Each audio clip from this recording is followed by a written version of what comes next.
just gonna fuck around with it. Fuck it. I'll make more changes later as we go. This is just a really a test drive, man. Yeah. So starting to do this. Okay. So podcast. I don't know if I'd actually shot around for it before, but obviously a lot of people talk about it. Like, we see shit like Rogan podcast, and like that's cool. Like talking about things like actually I had a friend that my friend Nathan Forsyth. He ran a podcast for a little bit. And I thought it was really cool. It's a great way, of course, it's a great way to talk. It's a great way to get exposure to the community.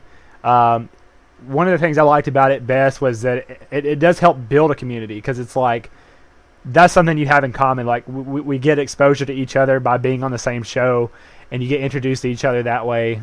And so it's pretty cool. But yeah, I just kind of want to play around with it, and just like it's a great opportunity and a kind of a great pretense to get to hear different people out. And so yeah, that's kind of what started. That's what it started with. I totally get that. Like, I've always like played around with the idea of like starting a podcast. I feel like, anybody who's like somewhat intellectual and likes to fucking express themselves a lot has probably played around with the idea at least a little bit, but never actually pulled the trigger. So it's pretty cool to see you following through on that. Hell yeah, man! I appreciate that. Like, yeah, for sure. Especially, I mean, like you're saying, a lot of people don't really even have meaningful conversations, but a lot of people who do get into meaningful, kind of conversations and dialogues and whatever projects, they definitely, I'm sure the idea occurs like, let's try to record this. Like, let's see where that goes. I'm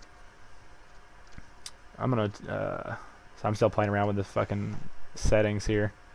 Yeah, no worries, dude.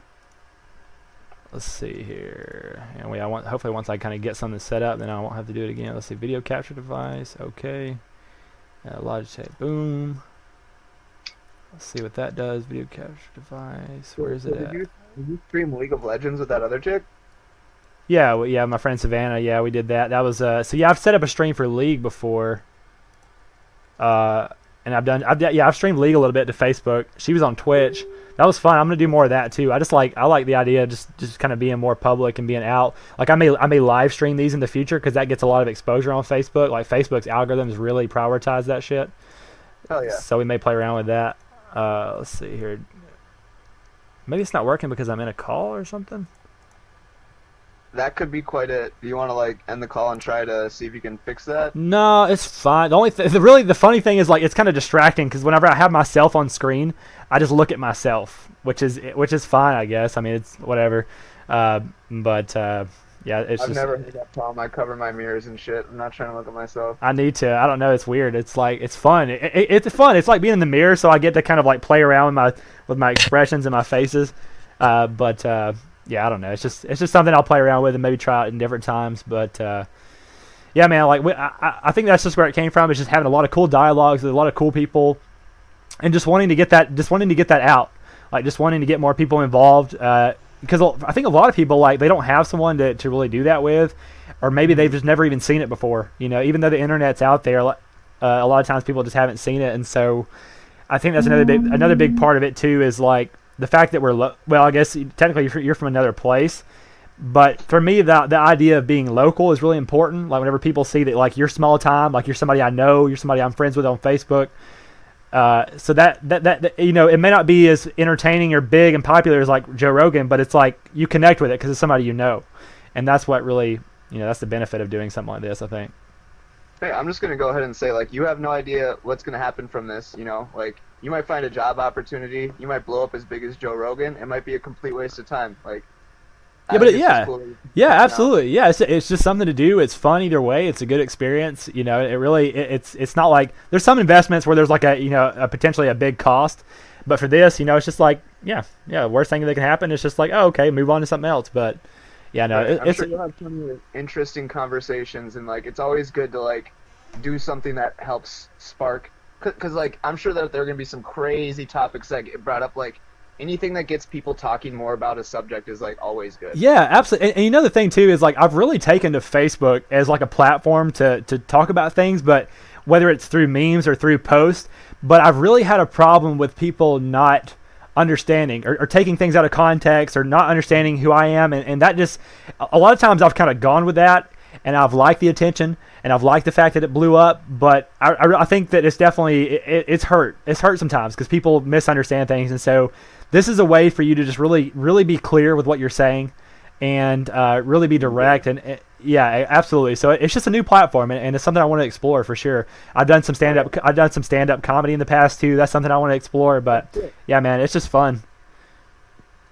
Well, damn, I like you already. You're a fun guy. You like to try new things, and like you're not afraid of any of that other kind of shit that other people would usually be concerned about. Yeah, fuck those people. Yeah, I'm definitely. I was thinking about that the other day, like with regards to my app, and I was trying to think about, like, what is that core thing that I look for in people.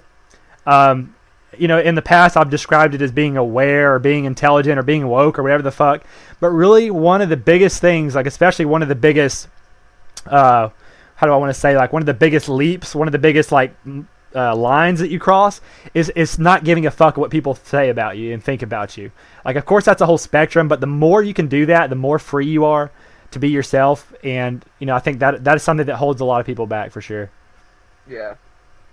Well, I mean, there's a little bit of a jumping off point. Like, let's go with the whole woke people thing. Like, what's your take on that? How do you feel about woke people? What does being woke even mean to you? Because I've heard that shit go both ways. Like, it used to be like completely reserved to like the realm of like conspiracy theories. Like, right. Back when I was in high school and shit, and I was like trolling around in like the Alex Jones and stuff like that, everybody'd be like, "Oh yeah, I'm so woke. Like, I know about all like the fucking reptiles and Nazi moon base and shit like that." But now being woke seems to be more referred to like the whole cultural identity, politics sort of sphere of shit. Yeah, unfortunately, anything that like, so it started out as this kind of like, you could actually use that as a word to to kind of indicate where someone was at intellectually or whatnot.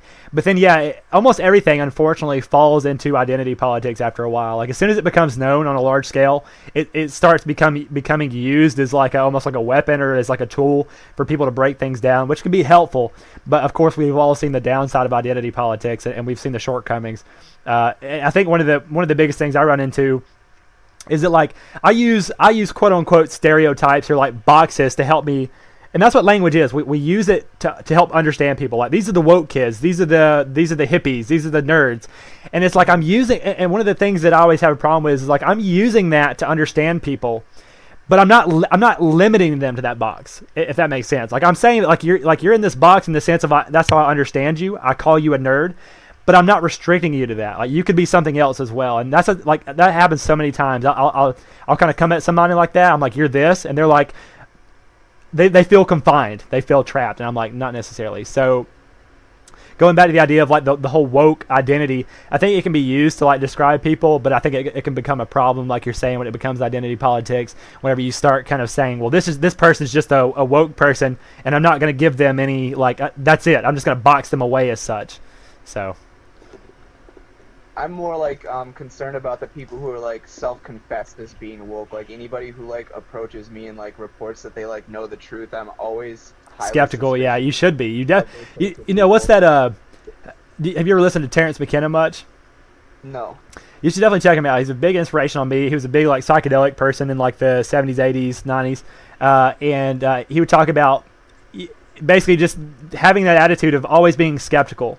Of never feeling like you had the truth, like just always being open to new ideas. And then I'm pretty sure he said, quote unquote, like something along those lines, like be skeptical of anyone who says they have the answers, because a lot of times they're using that to manipulate and whatnot. Well, and that's like the most terrifying part about it, though, is that they're like approaching you in their head already totally convinced that they know the truth and they're absolutely right, and there's no other possibility to like what could be going on in the world. Oh, absolutely. And so therefore it becomes a problem. Like, no matter what idea you have, like as soon as you become kind of cut off like that to new ideas, it's just dangerous, and it just stunts your growth. So yeah, definitely. And that's the interesting thing too. You find, like, I think one thing that happened for me is I grew up in like a Christian community. Like, my parents were really Christian, a really conservative community. So I got into science, and like atheism is kind of like an escape from that. But as I kind of progressed farther into other things, like I realized that even like that kind of science and stuff can be a trap for people. Like, religion can be a trap, and you can get outside of religion and then fall into the same trap with science, which is what you're describing. It's basically being closed off to new ideas. Because I know people who are like, it's the exact same problem with religious people, but just science instead. And it's been interesting to run into people like that. But Go ahead.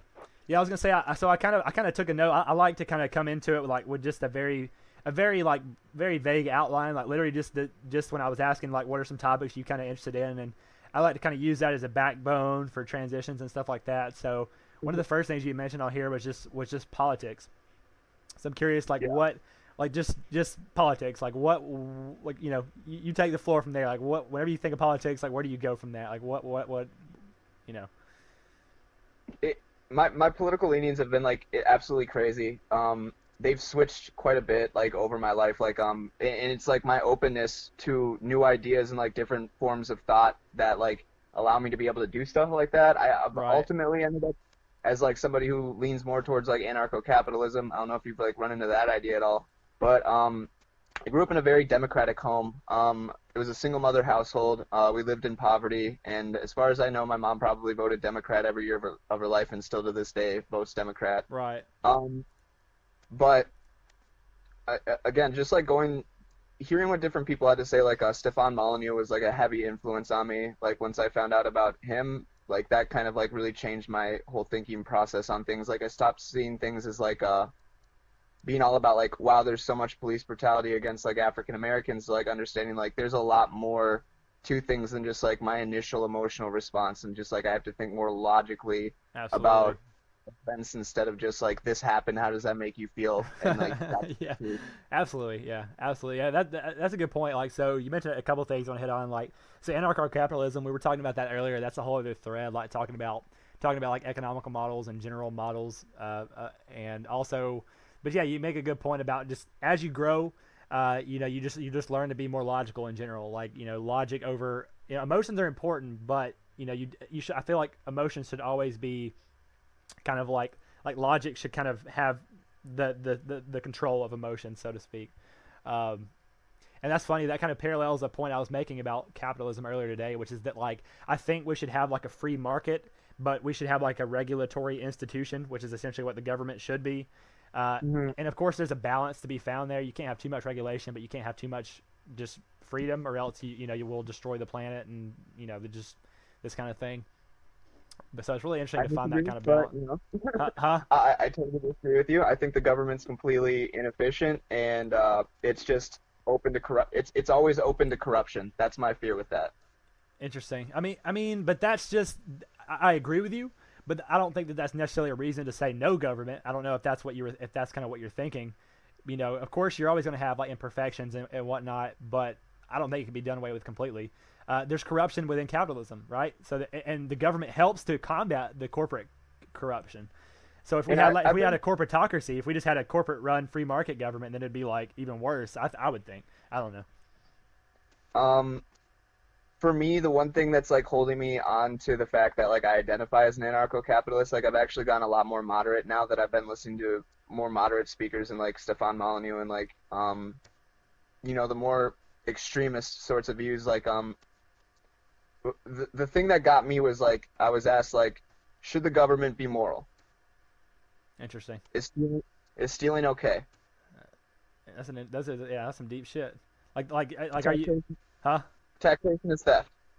What is theft? So the government is inherently immoral. Oh, you said taxation is theft. Okay, so you're saying should the government be moral? Should so therefore, like, if you say yes to that, the government should be moral, then you're like, okay, should the government steal? And so you say no, the government shouldn't steal. Well, you're like, well, should the government tax? Well, yes, the government has to tax. Well, then you're like, well, there's a contradiction there, right? Yeah. I would break that down. So the idea that taxation is theft, like, so taxation is theft. I would disagree with that. So here's another analogy, I guess. Like, let's say that a woman was raped, right? And her son grew up to cure cancer. Does that make the rape okay? No. So, like, even if the government stole a bunch of money from us and they used it to cure world hunger, it doesn't make the theft okay. Yeah. Yeah, so I see where you're going with that. I guess my combat to it would be that it's just that it's not about whether or not it's okay or what they do with it. It's more about just arguing the principle of, is taxation theft?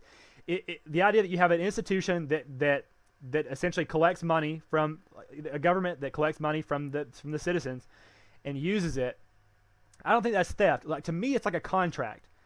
I don't want to pay taxes. Right. And that's the good point, is that even though it's a contract, it's not necessarily something you have the choice over.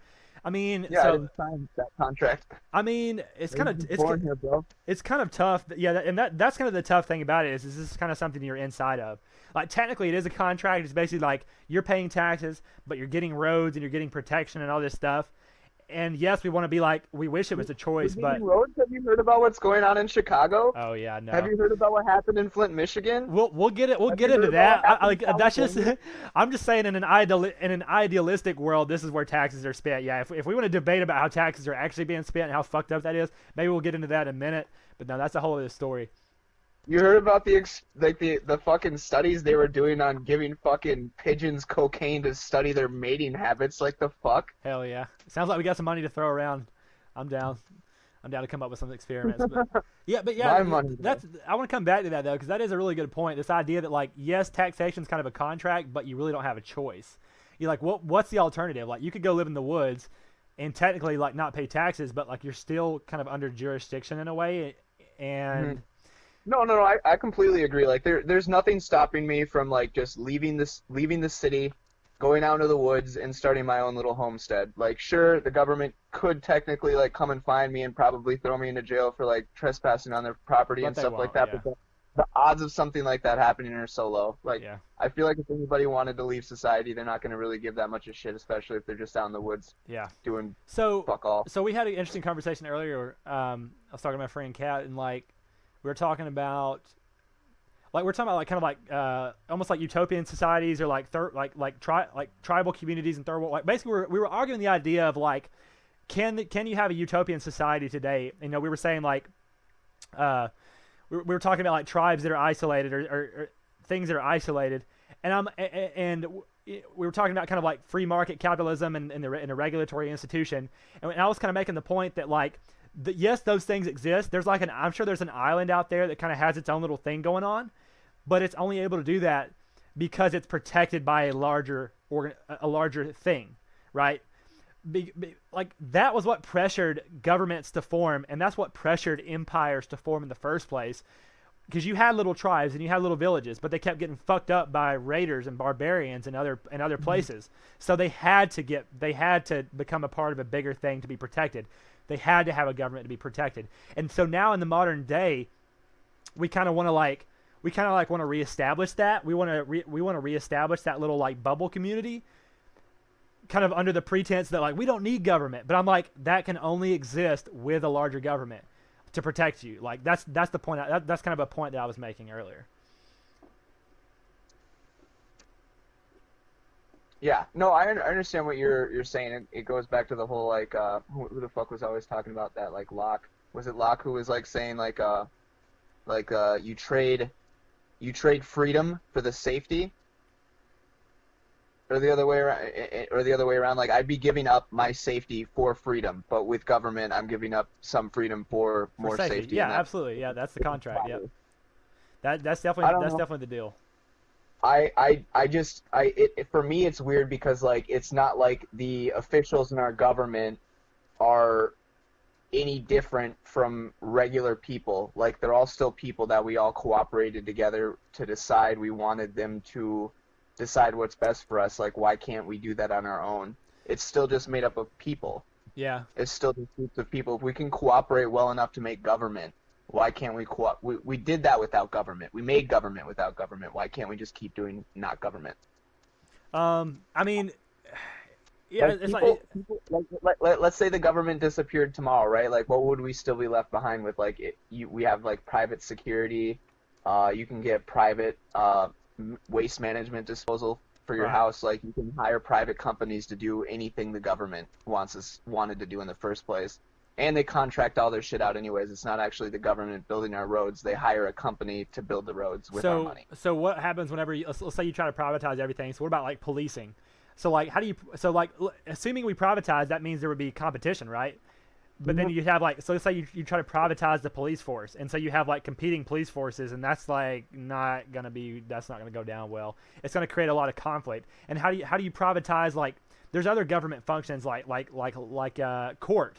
Like, how are you going to privatize that? Like, there's got to be, yes, you could probably privatize a lot of the systems that the government regulates, but not all of them. Not all of them. You can't get rid of certain ones, I would think. There has to be some kind of central institution, I believe. I don't believe that we could exist in like a true, like if somehow we could have a state of anarchy, I think like essentially the biggest gang would take over, and that would just be a new government. Like that's what would happen. Like it creates a power vacuum that is necessary that would get filled in by the next biggest thing. Like Alan Moore used to be like, I'm an anarchist. I believe in anarchy, and I believe that we have anarchy right now. It's just that the biggest gang wins, and the government is just the biggest gang. The government. Yeah. No, I totally agree with that. I think the cool part about anarchy is it would open up people to the freedom of movement, and you'd have choices. So if you're concerned about a giant gang taking over, why would anybody give them the means to be able to do something like that? Like, wouldn't you, as a consumer, be more concerned about your spending habits and, like, where your money was going if you knew that that was a possibility? And, like, wouldn't you want, before you gave anything to somebody that you were worried about doing something like that, wouldn't you want, like, reasonable certainty that they weren't going to turn around and do that sort of shit? Yeah, but those two things aren't connected. Like, you can form consensual contracts between one another, like, without the government. We do it all the time. I see it with drug deals. Like, I've seen people sell guns and shit, and nothing bad happens. Yeah, but shit does go wrong a lot of times. And one thing I'm saying is like you're talking about like perfect though. Like just to pull back to your utopian society thing, like that's just completely impossible. A perfect society where nothing bad ever happens is not real. I agree. We saw that you saw the utopian mouse experiment? No. Okay, so what this guy did was he took a bunch of mice and he put them in this giant cage, gave them like a whole fuck ton of space, like filled it with like food. Like they never had want for food. There was never an absence of food. Like every mouse was totally satisfied with food, water. They could have all the sex that they wanted.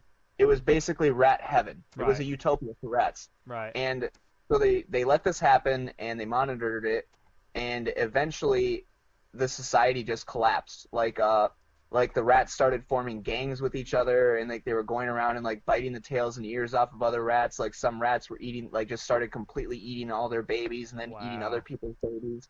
There was some rats who would just like go up into a corner and they wouldn't talk to anybody else. They just sit there and groom themselves all day. Yeah. And they were really stupid. They got really, really fucking stupid. Like, you know how they do the mazes with the rats? Like they'd pull some of them out, and like the earlier generations could totally do it. And then the later ones were, like, totally dumbed down. And, like, we see that reflected in our modern society, too. Like, I don't know if you've heard of, like, NEETs over in Japan. The people whose, like, parents will fund them to be able to live in an apartment, and they don't leave their house.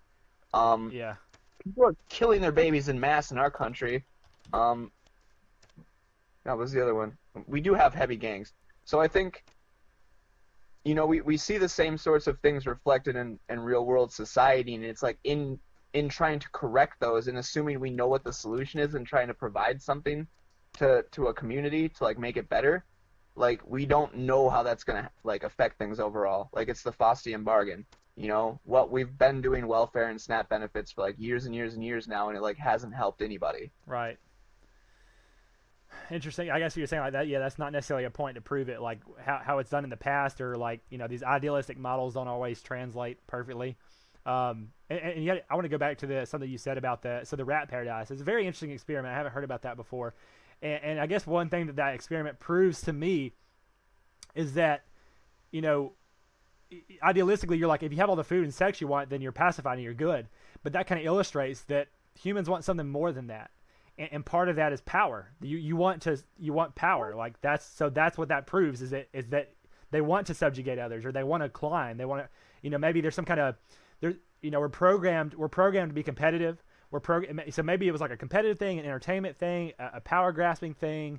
So there were 2 points of that. It's like one was that like maybe if somehow and I know how you're saying that the other generations were dumber. So I don't know, you know, but I was thinking like if you lived in a society like that, like a paradise long enough, you may adapt to it and not care about power, because again, this whole power complex has been programmed into us over thousands or millions of years, you know, so that's a big part of it, and I don't know if it's going to go anywhere.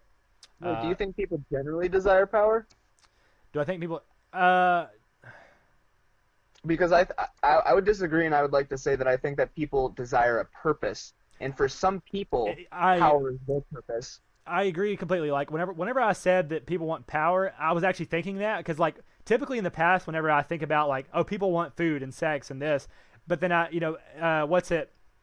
Jordan Peterson says something about that. He's like, people don't want happiness, they want meaning. And I've always thought about that, and I've thought about that in my own life. Is like meaning is the core drive.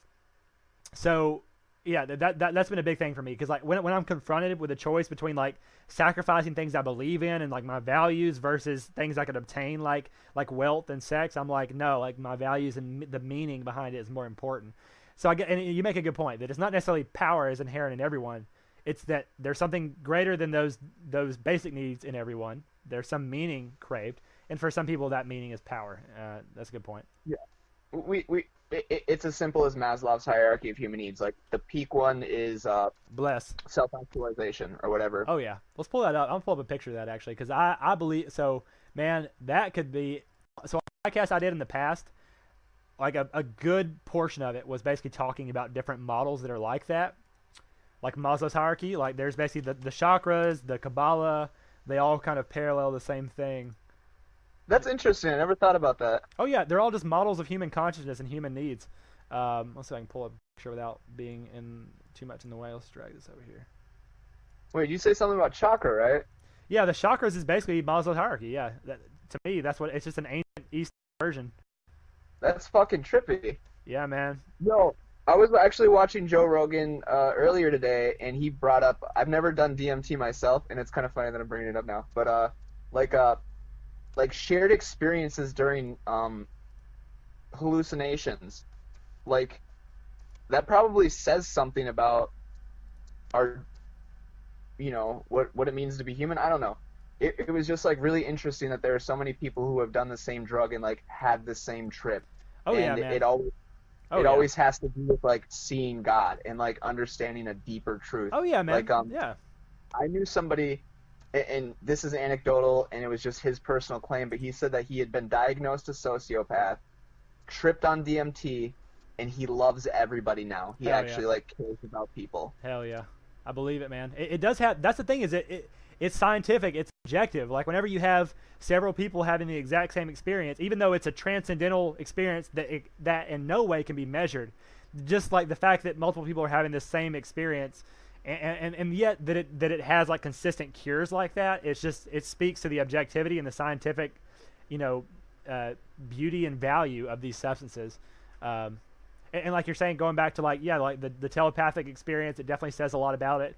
And I guess maybe I don't know if you explicitly said it, but I'm assuming how you latently transitioned to that point was thinking about how like models like this, it shows up all over the world in all times, like the chakras, the Kabbalah here in the modern day. And what that speaks to is that I think it speaks to two things. It's number one, it speaks to the fact that the human psyche is actually like this, that in some ways it's divided into these levels, into these layers.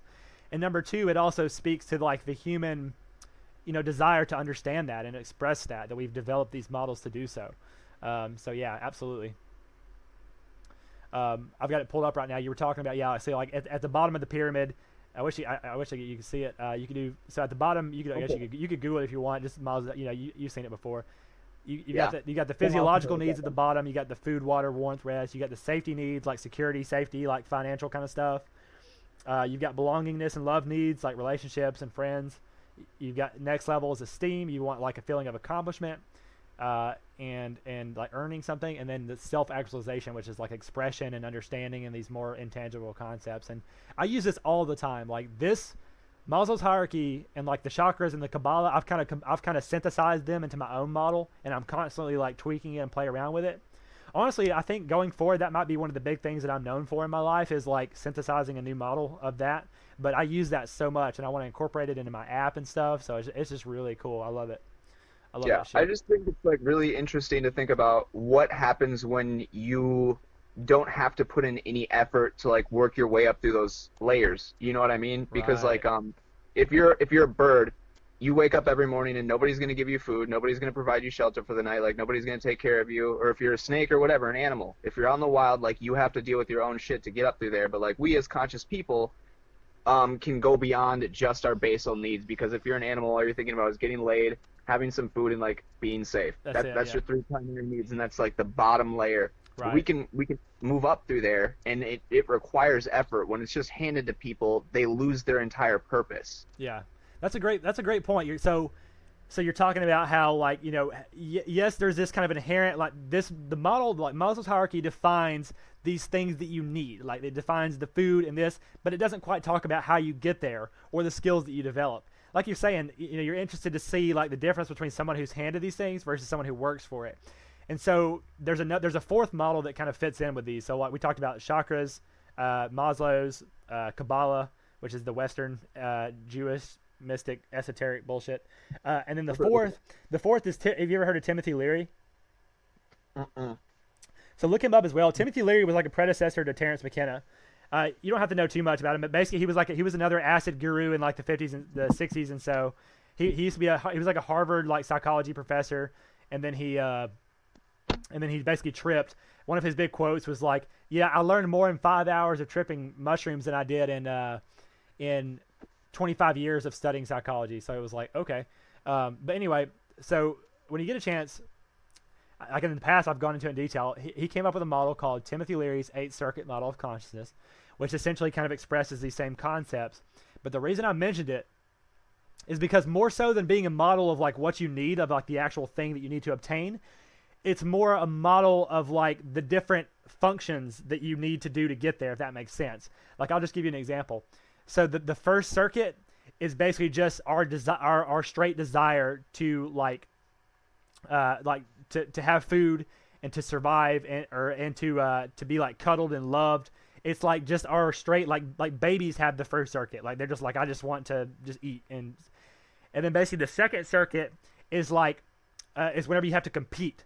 The second circuit is like aggression versus submission, or learning to fight or flight, basically, like black or white, fight or flight, tribalism. That's what the second circuit is. So as you can already see, it's more about saying that this is human development, just natural human development. Yes, and that's the great thing about. So, man, this shit's so interesting. And again, I'm gonna try not to talk about it too much, because this kind of shit could go. I'm so immersed in shit. So yes, it does have that pattern to it. It does have the pattern in the way that as you grow, you rise up the circuits. But as you get older, you could kind of like, you could be at different places. Like there's some situations where you need to be in the second circuit, and there's some situations where you're in the first circuit, and you can kind of go up and down. But yes, like in our individual lives, we tend to kind of rise through the circuits, and also collectively throughout human evolution, we have rised up the circuits. So I'll give you a little bit more of a context, and we can talk about it as much as we want. But I know that I'm going to have to. I like that you're turning it to society instead of just about the individual. Yeah, and that's a great point, because and that's what you want to look at. Like, so I love to study psychology and use psychological models, but I also like to use sociological models, and this kind of can function as both. So I'm gonna pull up this awesome picture here. Oh, that's really small, actually. I'm gonna find a bigger one. Oh boy, I could talk about this for years. There we go. That one's pretty big. I'll save this one. I'll actually send you a link to it if you want. That way you can pull it up and see what I'm talking about.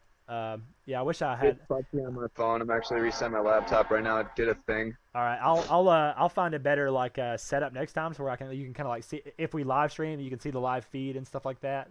But for now, I'll send you this. The fuck. Here we go. So this is just gonna blow your fucking mind, probably. Hopefully that pulls up. All right. Which way did I go with this? Okay, so see if I can kind of zoom in here. Well, I'm in an even smaller box now. I'm boxing you in. Yeah. Damn, this is kind of confusing, to be honest. A little Illuminati at the top. I've seen the Kabbalah thing before, though. Yeah, so like you see the Kabbalah and you see the chakras. And then basically in the back you see there's the 8 circuits, like the bio. If you look in the bottom left, it says biosurvival, emotional, territorial. That's the first and second, and then it goes to like the third, left brain analytical, right brain experience, the fourth, sociosexual, and so on. So basically what this is like a parallel map of all of the models onto one another, and I just kind of wanted to bring it up. I mostly just wanted to bring it up to talk about the 8 circuit. Let me give you a little bit of a layout of the 8 circuit just really quick. And then we can go wherever from that. So basically, we said the first circuit is basically just like your food, love, You know, just that basic, like what your drives, like what you go towards. The second circuit is like whenever you run into conflicts or obstacles or you have to compete.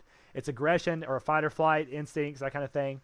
So then the third circuit, so as you notice, if we talk about the larger scale of evolution too, so again, there's so many parallels. So the second circuit starts to develop whenever you're like maybe 2 or 3 or something, whenever you have to start pitching, whenever you pitch a fit, whenever you don't get what you want. And if you look back into the animal kingdom, almost all animals have the first and second circuit, like you were talking about earlier, with regards to Maslow's hierarchy. Animals only have to worry about like the first, that's it. It's just like basically here's the things that I want, and sometimes I have to fight to get it, and that's about it. So the third circuit is about kind of logic. It's about mapping things out. It's about language. It's about understanding, like thinking about things, right? Rationality. And of course, some animals have some components of that. Like they start to have the brain structure to comprehend some basic, like, oh, okay, well, this is good and this is bad, and then this is here, and stuff like that. But you really start to see the development of that in like monkeys and like primates, and whatnot. And then the fourth circuit, it's more about social. It's more about community. It's more about tribal pack mentality. And then it just goes up from there. I don't want to go too much into this again because there's so much to talk about. But the whole reason I mentioned it was just because you talked about how Maslow's hierarchy is more about what you're getting or what you want. And Timothy Leary's model is more about kind of like the mechanisms, the circuits that you use to get there, the actual different modes of thinking, right? Yeah, I'll definitely have to take the time to like look into that a little bit more. Oh, man. I wasn't aware of that. Oh, man, it's so... I mean, I in particular am really big into psychology. Like, I've got friends who are really big into politics and history, and they know shit tons more about that than I do. But I am very interested in, like, psychology and sociology and, like, and of course, like, basically a lot of spiritual concepts parallel those.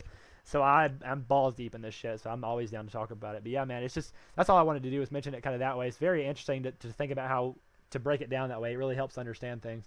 Yeah, no, I've never super been into psychology. Like, I played around with it a little bit in high school, and I was like, okay, yeah, that's how the brain works, kind of thing. I don't know if I want to understand people, because there's some dark shit that people do. Oh yeah, man. And the stuff that I find out about in psychology, like the kinds of things that our brain is capable of accomplishing, or just in general, like I don't want to know anymore. Kind of thing, like yeah, I feel that. That's the bystander effect. Have you heard of the bystander effect?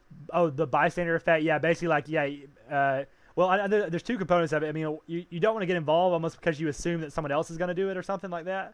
Like everyone assumes that someone else is going to do something about it, or that they're not responsible for it because they're surrounded by other people. Is that it? Yeah. Yeah. So it's kind of like that. You're like, someone else can fuck with that, and that's kind of how it is, though. That's how evolution works. Like whenever you have a society.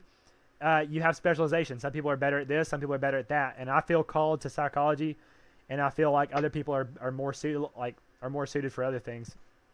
So what? Well, the real world example that I had heard about in regards to that, like when I was like told like this is what the bystander effect is, I was also told like this is the bystander effect in action. They did this social experiment in Japan in one of the crowded intersections. I'm sure you've seen the videos where they have like hundreds of people crossing the street simultaneously. Right. They had a guy go out there, and he was stabbing himself in the stomach. Wow. In front of all these people, and it was like made to look real, like there was blood and stuff like that, and he kept turning in a circle, like looking for somebody to like do something about it, but everybody just kept milling past him. People were seeing it, and they just kept moving. That's insane. There was another one where there was this woman who was getting... This was a real thing that happened. Like, it wasn't a social experiment. This woman was getting raped out in a parking lot outside of an apartment complex. And they later found out that there was like 5 or 6 people who, like, had footage of it, who were, like, filming it. And other people were, like, watching from the windows. You can see in the films on the phone. Nobody called the police. That's wild. Like, there's a lot of like psychological, sociological experiments like that point to the strange nature of human society, like the whole herd mentality thing. Like there's two. Let's see, let me think. There are 2 that I can think of off the top of my head, and they may actually be kind of pointing to the same thing, just about kind of mimicking behavior and stuff like that, and group think. So it's the waiting room experiment. You may have heard of it. So basically, so what happens is, the one where the smoke comes out of the door. Huh?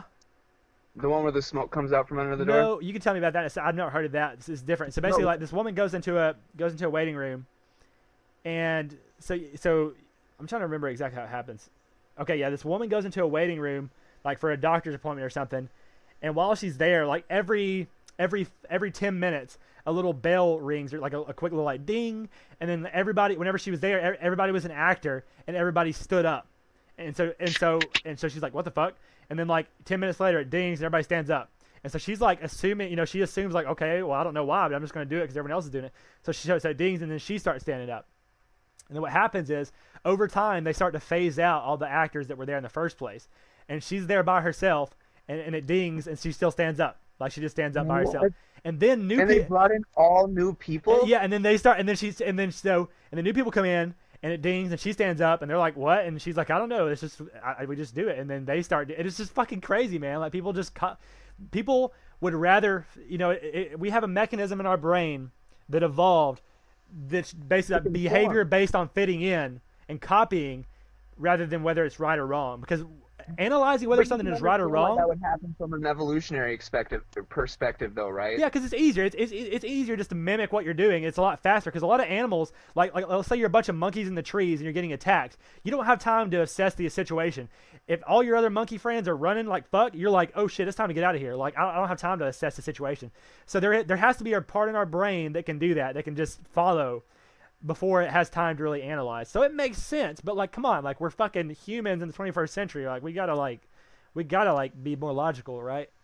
Have you heard about the fact that you don't actually have free will? I actually have an interesting perspective on that, but like I'll let you continue with what you're like. So what do you mean? Like I've come across it just in my own musing and my own thinking, but I've never really heard it. I've never really read too much into external sources.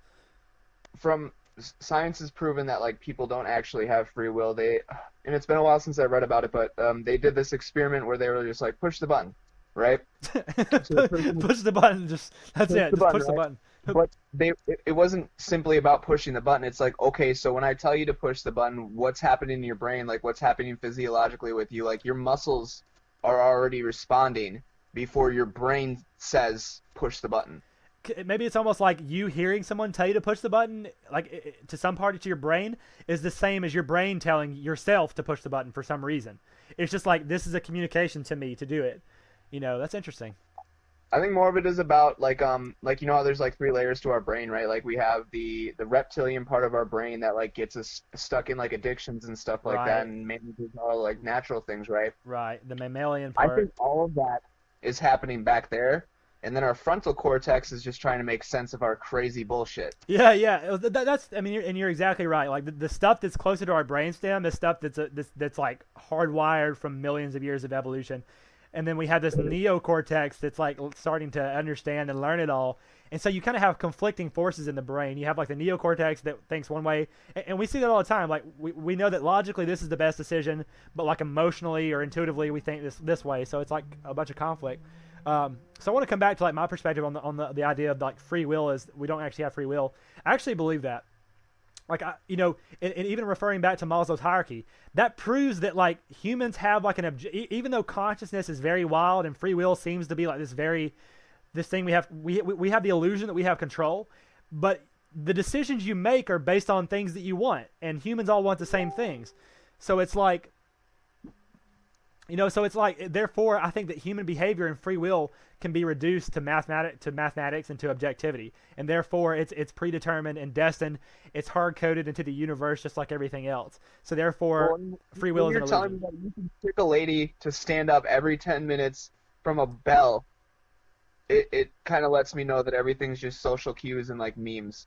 yeah, absolutely. Memes are certainly fucking powerful. Not that it can be reduced to that. Not that it can be all reduced to that. Memes as in the not memes like the ones that we have on the internet. I'm talking about like a parent-to-child meme. Yeah, exactly. Just like a meme as in like the idea of like this is like a piece of behavior that's passed down. Yeah, a cultural. I think that's how the Dawkins originally coined meme, was just like. A meme is just like an idea or like a thing. Like it could be the most basic unit of a behavior or a concept that can be passed down. Yeah, absolutely. Right.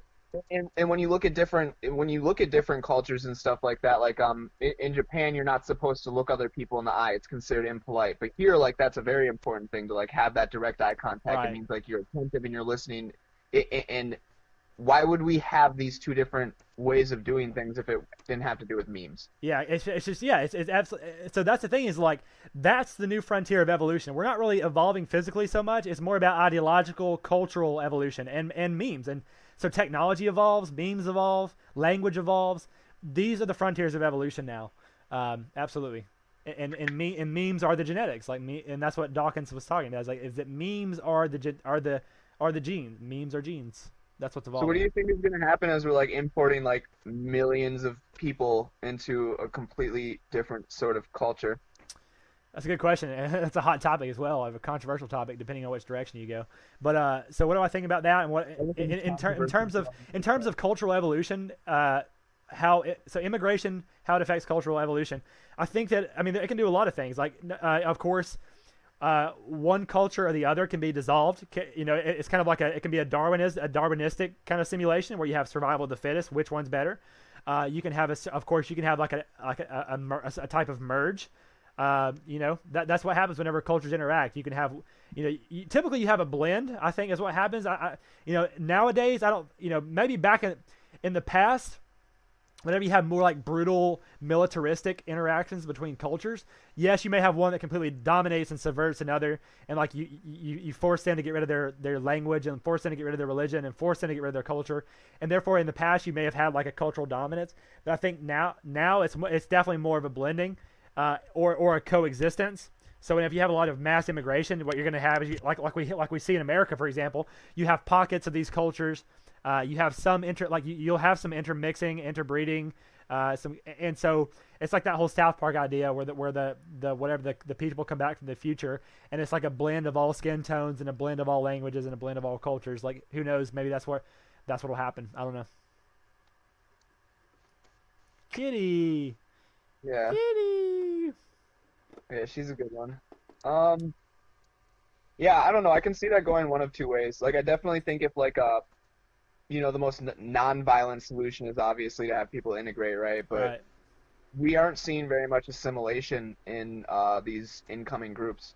Yeah. Like I don't know if you just to take it to my wheelhouse with like more politics. There was this Taco Bell in I think it was either Florida or California, but this black lady pulls up at this Taco Bell and she's trying to like make an order, and the person at the register is saying like no habla inglés, like nobody in the store speaks English, and like Wow. the black lady's like super upset, like you don't have anybody here who speaks English, like you guys didn't take over the country, like I know you guys, like somebody can talk to me, somebody can take my order.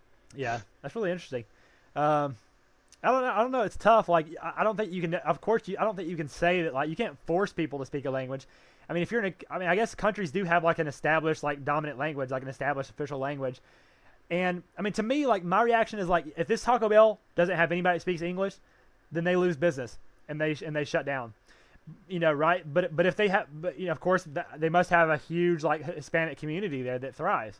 Yeah, no, like and that's their customers. The Taco Bell that was in question was like in a majority controlled zone that was like only Spanish speakers. It was like immigrants. It was just all immigrants living in the same area, and they bubbled themselves off from everybody else. Like only these kinds of people. It's like the white gated community kind of thing, right? Except like it's just kind of like a segregation kind of thing. Yeah, but they segregate themselves. Exactly. Yeah, exactly. I agree. Yeah, I don't know. I mean, I'm definitely thinking in terms of solutions. Like, what's the solution to that situation? And of course, the solution is not easy. I don't know that we need one. I'd let it run out, dude. Like, play it, whatever. Well, that's kind of how I feel too. Yeah, just kind of like see how it goes naturally. Like, I'm just trying to kind of put myself in that situation. Like again, if I live in a place that's like that gets like taken over, then maybe I'll consider moving. If I live somewhere like that and I wanted to fight it and I wanted to be like, no, fuck no. There's different courses of action that you could take for that. If you wanted to try to circumvent the situation altogether and combat it on a larger scale, there's certain courses of action you can take. So there's just different avenues and ways to go from there. I typically like to address the larger point and think about it on a larger scale. So like we could think about, what do you do about this? Like what do you do about these these like self-segregated foreign communities in another country? Outreach. Huh? Outreach. How They so? need to be assimilated. I agree. I mean, like, they need to pay taxes. Like, they need to be like officially assimilated. That's number one. Like, if you're going to be here and you're benefiting from the protection and you're benefiting from the roads and the services of this government, like, you should be paying taxes. That's number one. Like, so if you're paying taxes, I mean, that's cool. Like, if you want to have your own little community, like, that's pretty chill. Like, I'm okay with that. It's the same thing that led to like the manifestation of memes in the first place, like this idea of like the self versus the other, right? But like when you put skin color in there, you create tribalism, and that's not always necessarily a good thing. Yeah, And I agree. you want people to be able to cooperate with one another, and when you allow for a space that like is hyper tribalistic like that, like Yeah. segregated communities, self-segregated communities, like it's not good for society at large. Like you were creating more of that self versus other mentality, because like people outside of that community are going to be upset at the community, and the community inside of there will be upset at everybody else too.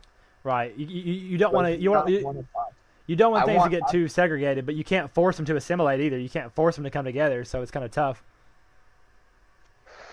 Outreach is the only thing. Just trying to communicate with them, trying to get them involved in a more regular way. Yeah. Usually through the education system, I feel like they try to like get that done. Yeah, I believe assimilation is like the goal, like, but and then there of course are different means to that, because I think a lot of it's like a generational thing. Like new generations will be more accepting to other cultures, and as they grow up next to them, you know, so they'll play each other's sports, they'll go to each other's events. You know, you may even have people that start, interbreeding, or is that the right word? Yeah, inbreeding is not the right word. Interbreeding, I think, is the right word. Like, you'll have different couples, and I think over time it starts to kind of work that way. And of course, you still want some efforts of cultural preservation. You still want to understand the roots and the history, and have a sense of like, identity and stuff. So, yeah, I think with a lot of things, there's a balance to be found. There's a balance between segregation and assimilation. You don't want things to be completely assimilated to where you lose the culture, but you don't want to like completely segregate to where you don't have unity. So it's just it's another balance. Everything it's balance is a core principle. Yeah, I just think things in America right now are like being heavily thrown off by an imbalance, like because those segregated communities are everywhere. Like here in Milwaukee, I live in the most segregated city in the United States. Yeah.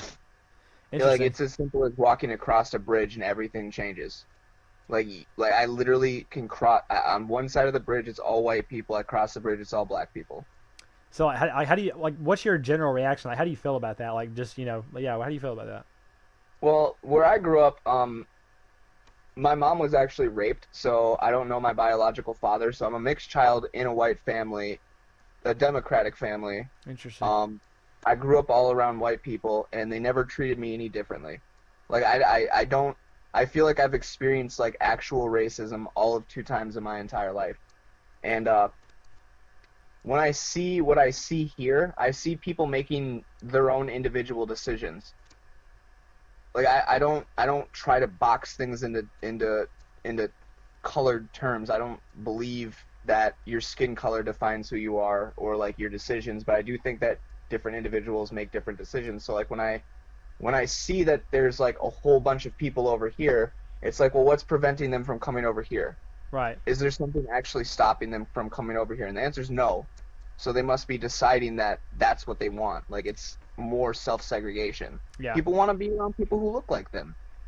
I agree. Like, so you make a good point. Like, and I agree with you in the sense of like not judging people by colors. Like, and this goes into a whole thread about what I feel about SJWs. Like, whenever I'm looking at it, like you said, I'm looking at the individual and I'm looking at their actions and their behavior. And even if I'm looking at their culture, I'm looking at their culture and the things that they do. I'm not looking at things that are inherent to their genetics or their race, really. And so, and yeah, I won't get into the SJW thread right now. But coming back to like this idea of like what stops these people from either side of the bridge from coming together, I agree. Yeah, it's tribalism. It's coded in our psychology. We want to be around people who look like us, who think like us, who talk like us, and that's natural. But what happens, I think what happens is over time, like over generations, if you have 2 societies that live next to each other, inevitably there's going to be some there is going to be some intermingling. There's going to be cross breeding. There's going to be cross commerce. and they're going to start to integrate more and more. And so I think that's just part of it. It seems, it goes from total segregation to like we're right next to each other to like we're starting to kind of interact to like more blended and I just kind of so again, it's a balance. Like I embrace that. I embrace it. That's the way of the future. The diversity and assimilation and kind of unity is the way of the future. But I also keep that in balance with like my history. Like I'm like proud of my cultural heritage. I connect with my cultural heritage, and I want to appreciate what's unique about it, right, and preserve that to some extent. But I don't want to preserve it. So again, it's a balance. I don't want to be so conservative that I break away from the unity, and I don't want to be like so gung ho on unity that I forget about my history and my culture. So it's just another balance. No, I'm totally aligned with those like same feelings. Like I have no problem with any ethnicity coming over to be here in the United States. I just think that it's important that the things that made them want to be here in the first place are preserved. Yeah, I agree. The reasons they came here, the opportunities, the freedom, all that.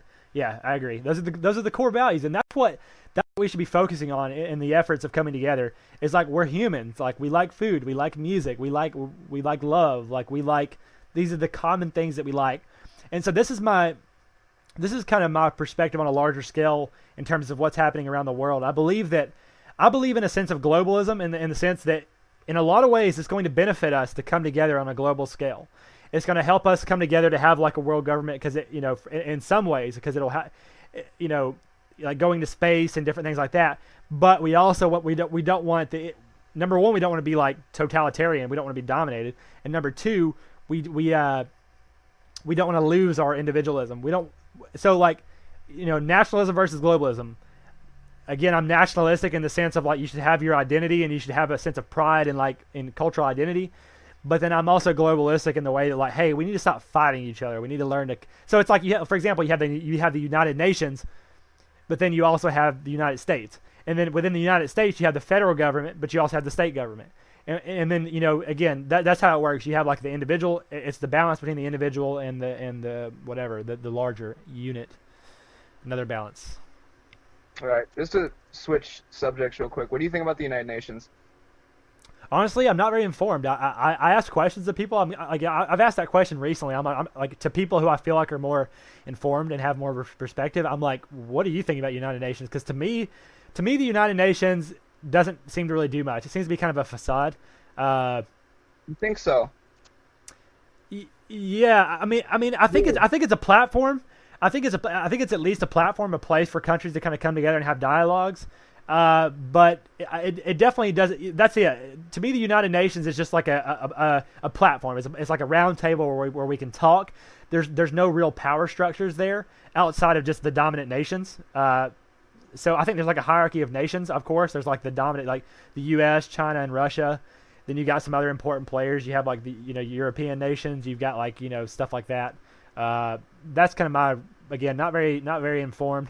Not very developed. Does it bother you that they're all unelected? That they're unelected? That the officials, the representatives from each country are unelected? Again, I haven't really thought too much into it, but just on the spot, does it bother me? I don't know. I don't know how. I don't really know how I feel about elections in general. That's kind of a whole other thread for me about republic and about elections versus appointments. I don't know. I'm interested to hear more about your perspective. It sounds like you may have more. Like, what do you think about the UN? The origins of the UN are a little bit fishy. Kind of just like sprung up and every country was on board with it and they all sent representatives, but nobody really knows how they get selected. And all of our major policy changes since the UN was invented, like here in the United States, like all of our agendas, like I don't know if you've heard of like Agenda 2020, Agenda 2050, that comes from the United Nations. And like every country signs up to participate in the same thing. Like, you heard of Ocasio-Cortez's Green New Deal thing? Yeah. That like is from the United Nations. Oh, I see. I get what you're getting at. It basically, like, even though it's every country's represented, it's probably just like puppet representatives from each country that represent the interest of either the dominant countries or what's more likely to me is the globalists, the people behind the scenes, like the true people who have their hands in the whole thing. So that's what that is. Yeah, that's what that is. Yeah, I agree. People who have their hands in all the pie. Well, let's. That's where So this go is to this is feel a what they need to do. this is a good transition to the second thing that you actually said whenever you kind of gave me a short list of some topics, which was conspiracy theories. So I'm down. Yeah. That's what I love to get into. Like, what's behind the scenes? Like, what is the real power structure? Like, who's at the top? Like, so. Since I'll kind of set the stage of it, because I know whenever you get to this realm, it can be very controversial and it can be very kind of like thin ice and stuff. I'll go ahead and say like my short perspective on kind of where it all leads to. Number one, I'm very I'm very big on Alex Jones. I think he has a very big understanding of like the big picture and who's behind it.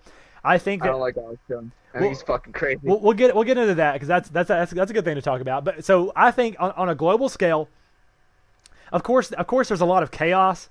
Of course, it's not that simple. It would be nice to believe that there is some Illuminati who really has their hands on everything. Even if there is some kind of organized unit at the top, it's still pretty chaotic. There's still a lot of chaos to manage. I do think that some of the biggest institutions of power to me are like the World Banks. Pretty much the World Banks. Of course, a lot of these powerful families and stuff. But honestly, dude, to be fair, like Jews, like historically, objectively,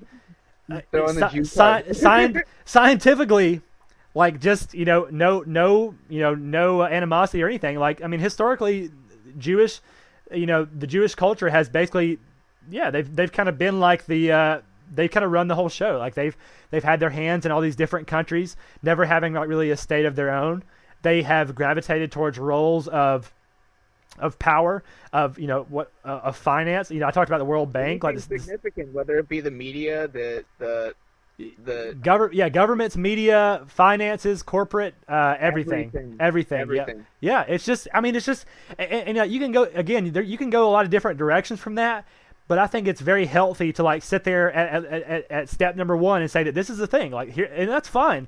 Like you just look at it evolutionarily. Like here's a culture that got ahead of the game. Like all these other cultures were fighting and going to war and had monarchies, and here's this culture. This is like, hey, let's invest in like commerce and trade and like fine. And I respect the fuck out of that. Like I'm, kind of being a nerd myself. Like we all kind of get that kind of thing. There's the boys and the jocks on the playground, and I'm investing in the future and I'm investing in intelligence. And here's the culture that kind of did that, and I really respect that and appreciate that. And again, I've definitely seen the same sorts of memes that you've probably been looking at. Like I've seen the picture where it shows you like, here's everybody who works at MSNBC, and like this is how many of them are Jews. Like look at how many of our comedians on television are Jewish. Like look at how many and look at all the directors of the movies. I try to stay away from that sort of shit because I feel that it's like a little bit racy, and I also don't think that it's like accurate enough to like imagine that they're like the Jews have all amongst themselves like kept the secret conspiracy while there's also still a bunch of Jews who aren't in that same position. I feel you. That they like ended up in those high ends of power, and the other thing is the fact that like again in group preference, like if you are a Jew and you end up in a position of power, you're probably just going to hire a bunch of people who are like you. Right. Yeah, it makes sense. So and that's my point is that there's the step number one, which is just to purely objectively accept that historically Jewish people have gravitated towards these roles and they've had this kind of influence. And just nothing beyond that. That's just step one. It just objectively is that way. No emotions, no assumptions, no projection. But then, and like you're saying, this is why a lot of people don't even want to take that first step, because it immediately goes in a lot of dangerous directions. You go into the conspiracy direction where you're like, they're in control of everything, and that can go into even more dangerous directions where you're like, we need to fucking kill them and shit. That's like, that's dangerous. And then also just the race, it's similar with the racism kind of thing where it's just like, fuck that race altogether. Like fuck everyone that's that's fucked up. So again, I think it's important to do that. It's important to take that logical, objective, peaceful, rational step and say that here is the Jewish history. Here's the history of the Jewish culture, and here's the influence that they have today. And then we can continue to sit there and have a rational discussion, and then maybe take some other directions from there. But we really, like you're saying, it's very dangerous because so many people more moderate position before you start going off the wall, because people aren't going to want to listen to you when you sound crazy. If you come right out with things and just start being like, there's no way 6 million Jews died during the Holocaust, nobody's going to fucking pay attention. Yeah, well, see, and I'm sure you saw that. Like that shit happened to me recently, right? So you may know. I'm sure you know about that. Like I posted this like fucking quote unquote Holocaust denial. I can't even remember what the meme was. Like basically, it was something like they were stating some numbers, and they're basically saying that like it seemed improbable that many people were dying. Like that just seemed improbable. And I see this How meme. many people died on the day September 11th? Right? I don't know, shit ton. Yeah. So yeah, right. But then again, that's like a huge building. I don't know. Anyway, I don't want to get into that. But the point is, so whenever I see this meme, and I'm like, that's interesting. Like that's thought provoking. That makes me think like, like what if it was? Because I know that number one, I know that historically, a lot of things have been different than they appeared. That a lot of things have been different. So that's number one. So I'm skeptical about things in general. Number two, when it comes to the Holocaust, I know that that's a very controversial topic, a very important topic, and there's a lot of different angles. So that's number two. I'm just skeptical about things in general, and that's an important topic. Number three, looking at the numbers, it's like, that does kind of make sense. Like I'm not fact checking the numbers. Like based on their numbers, it's like that is a lot of people. That's like a lot of fucking people per day. That's interesting. It makes me think. And then it's just like 1, 2, and 3. I see that and I post it because it provoked my thought, and that's it. I just want to provoke thought. I don't really, but that's the thing, and this goes back to a point I was making earlier, which is about whenever you post something, people don't quite know how you mean it. They may take it in different directions, and a lot of people whenever I post something like that, especially if they don't know me, they're probably going to be like, oh, this person's a fucking Holocaust denier. This person's a fucking Nazi. Like, they assume that and they project that, and so assumptions and projections are so dangerous. Like they are so you make yourself look like an idiot, to be honest. Like, and then they try to throw that on me. Is like, I'm like, you have no idea. I could, and people tell me like, are you just being edgy and ironic, or are you actually believing this? And I'm like, that's kind of the fun thing about it, is you don't know. Like I could be completely trolling, completely just being edgy, or I could actually be, and that's what I tell people. Like number one, there's just the face value in being edgy. Number two, I'm trying to provoke thought. Number three, there's actually maybe something to it.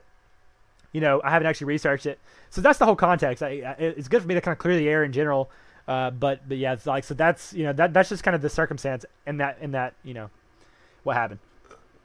Yeah, no, I prefer the approach from like a more moderate position, because like most people are completely uninformed these days. They haven't picked up a newspaper in their entire lives. Like they've never opened up a journalistic sort of website. Like they don't know anything else besides what their friends tell them.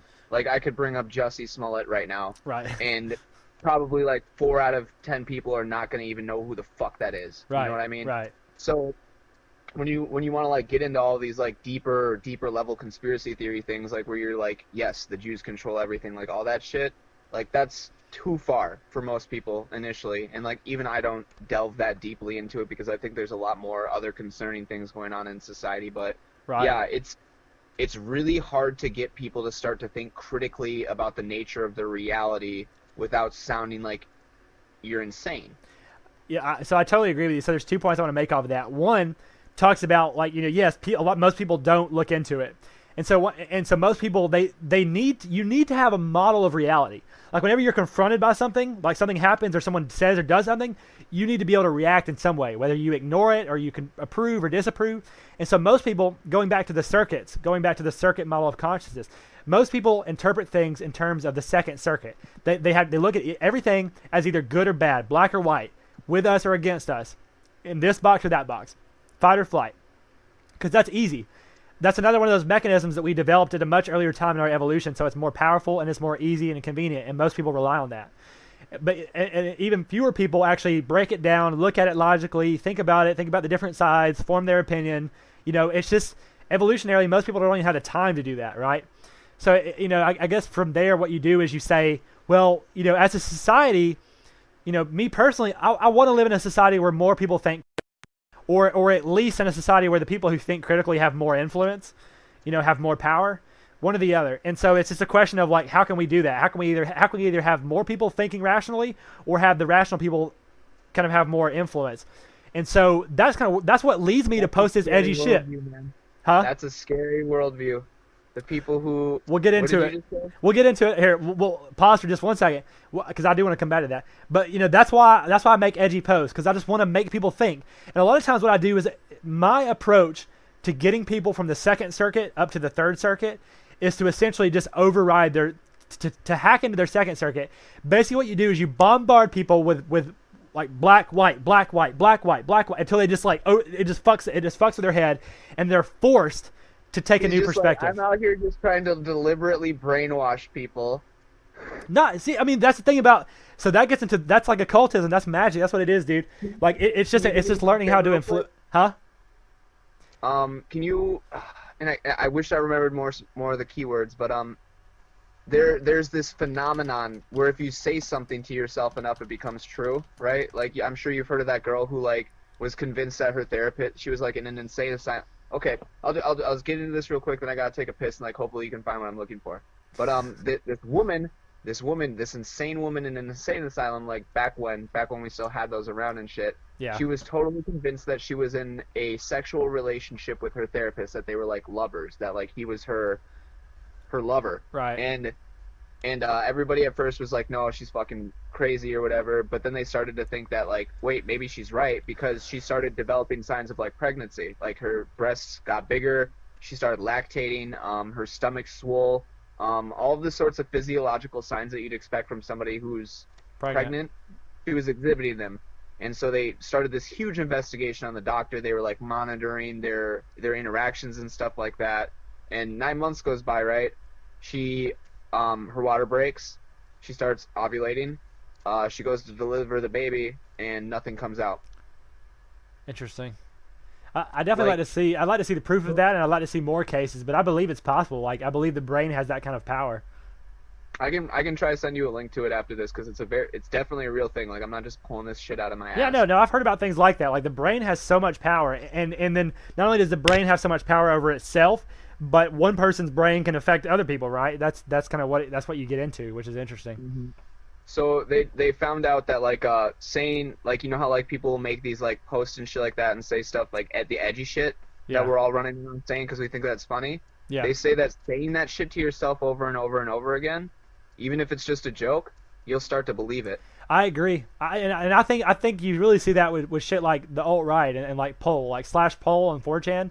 Like I think it starts out as a joke, but then you start it so much that people just kind of don't even know the difference anymore, and it can kind of be dangerous. So I guess I do see that, and that's why, you know, I'm trying not to be too edgy, and I try to reel it back, and I try to hit these other angles, and I try to clarify, and I try to be more sensitive, because I do know that it can become a problem for sure. Yeah. It's just scary for me, because like there are definitely very real things that are going on behind the scenes that like we're not aware of, that like need to be exposed, like with Edward Snowden's revelation, like that NSA is spying on us, like they're in all of our shit, and they're watching us. Like that's a very real thing that's going on, right? But then there's the people who are like, Mark Zuckerberg's a robot or a reptile or some shit, or Justin Bieber's a reptile, or the earth is flat. Like when you get into that shit, that's when it's gone too far. It's like trying to find that middle ground between just like being off the fucking wall and like actually being aware of what's going on. But then again, here we are saying woke. I might draw the line somewhere else. I might say like you can say, if you say Mark Zuckerberg is a robot and you say it so many times that people actually think like maybe that's true. Shit. I mean, there are people or maybe the earth is flat. Like I'm okay with that. I'm okay with that kind of skepticism. I'm okay with a meme going so far that people actually start to believe it. Like even if it becomes a hateful thing, like just the idea itself. But I think where the problem is, where, you know, obviously how that manifests. If people are actually enacting, again, like you're freedom, right? But how it starts to manifest, if it starts to manifest into violence, if it starts to manifest into things, and of course it's the whole. If it's just an obsession. Huh? If it's like if it becomes an obsession. Right. Yeah. There's. Like, I don't know if you ever actually had a conversation with a flat earther, but that's their identity. It's like when you meet that gay guy who's like, his whole shtick is I'm gay. Right.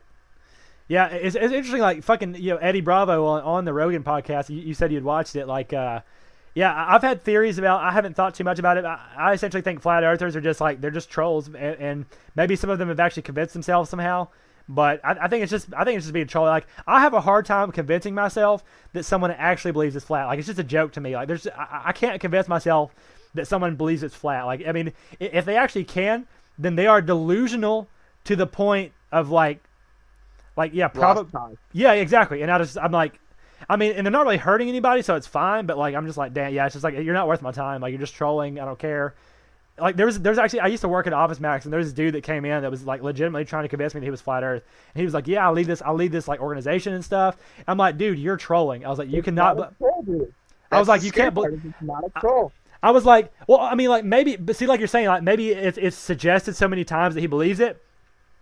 But all that is to me is that he's just like believes that he's a troll to the extent to where he won't admit he's trolling anymore. Like it's just, just like the idea that they can have a concept in their head. I guess, and maybe part of it is, I guess I may be taking it the wrong context. Like I'm assuming that in their brains they accept that the other planets are round, that we live in a solar system, and all this, and the Earth is flat. But I guess to them, they probably think that we live in like a whole like, hollow universe. Like their model, it's not just a model of the Earth. They probably have a completely different model of the universe, and they think that we live in some kind of cube, which is fine. That's more valid. Well, that's the thing is like nobody goes from being like this normal everyday person walking around like, yep, you know, like the sun is the center of our solar system. There's like 8 or however many so planets are, you know, around. I don't know if Pluto's a planet anymore, or if like Nibiru is being acknowledged or what the fuck. But like, yeah, it's by the slow degrees. It's by the slow degrees where it's like, hey, do you think about this? Hey, do you think about this? How about this? And then you slowly fall down into the rabbit hole. Yeah, I mean, but I don't see how there's even. I don't see. I mean, to me, it's like two routes. If you follow the route that leads to rationality and evidence and proof, then you're just. I mean, the conclusion's obvious, you know. But if you go down this other route of just like the conspiracy route, well, like, well, what if that's fake and that whole thing's a lie?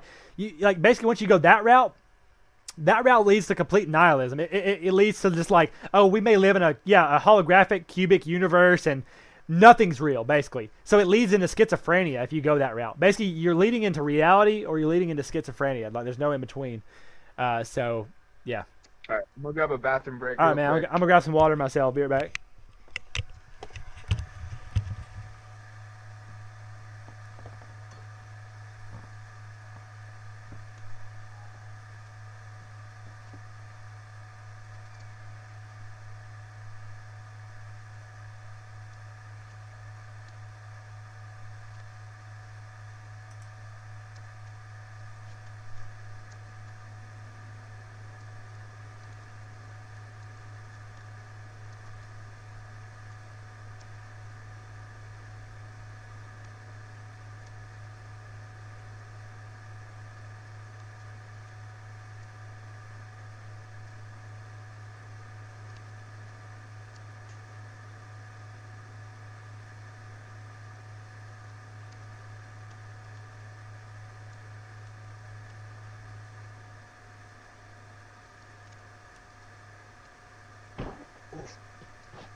You need to get a job.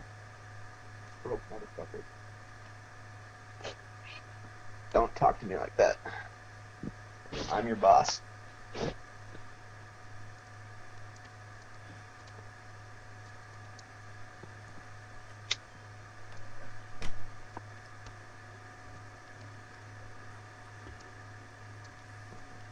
It's not weed. You don't want to breathe it. Bird up.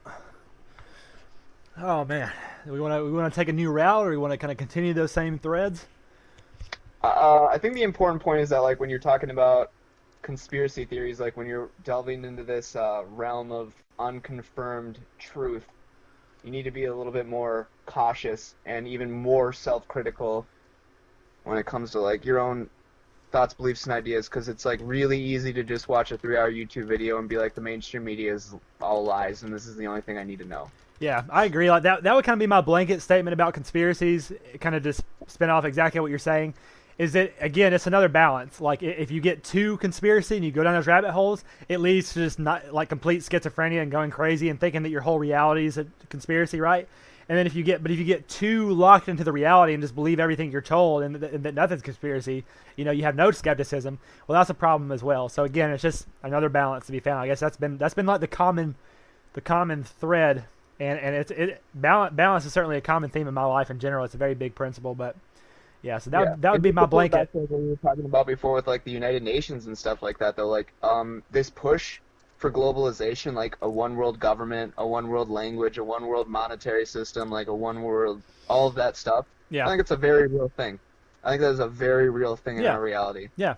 I think it's happening, and I think it should happen to it, for some reasons. But we have to be careful. It has to be, we have to balance it with other things. We can't just like go gung ho. Let's just merge every culture and language into one. And we got to, because again, we might have. Have you heard of ADAR? Huh? Have you heard of ADAR? No. Okay, so in India, what they're trying to accomplish right now, like India is like the world's biggest population, right? Like 1.6, 1.7 billion people living there. Right. So they want to fingerprint, iris scan, like every biological metric that they can get on an individual. Damn. They want that recorded, and they're already saying like if you don't have this new ID for the ADAR system, like if we haven't gotten your identity locked down, like you can no longer receive benefits. Wow. Like any of their like governmental stuff, like it's getting to the point there where if you don't have the new ID, you are basically excommunicated from society. Yeah. That's really fucked. They want to track every citizen, and they're So- doing that here. So too. They do it everywhere. I was going back and watching like a history of Alex Jones, and one of his early videos, he was like, it was whenever I guess Bill Clinton tried to pass like legislation to like get fingerprints in order for you to get your ID, and of course before that the only people that had to get fingerprinted were criminals, and so Alex Jones was like, fuck that, and he made a big scene and stuff. So again, I'll just go into it from the start this time with the perspective of balance, which is that when it comes to the NSA and security, and of course I'm building an app myself and I'm collecting data, so I'm thinking about like, yes, I see the benefits of collecting data. I see the benefits of like the NSA and trying to secure and fingerprints and stuff, but it's a balance. You can't just like completely try to track everybody and take away their privacy, So Why not? Huh? Why not? Oh, why can't you just completely not do it? I guess technically. Doing it. But that's again, it's another one of those trading freedoms for security and safety. So the government, it's not a trade. It's completely against their will.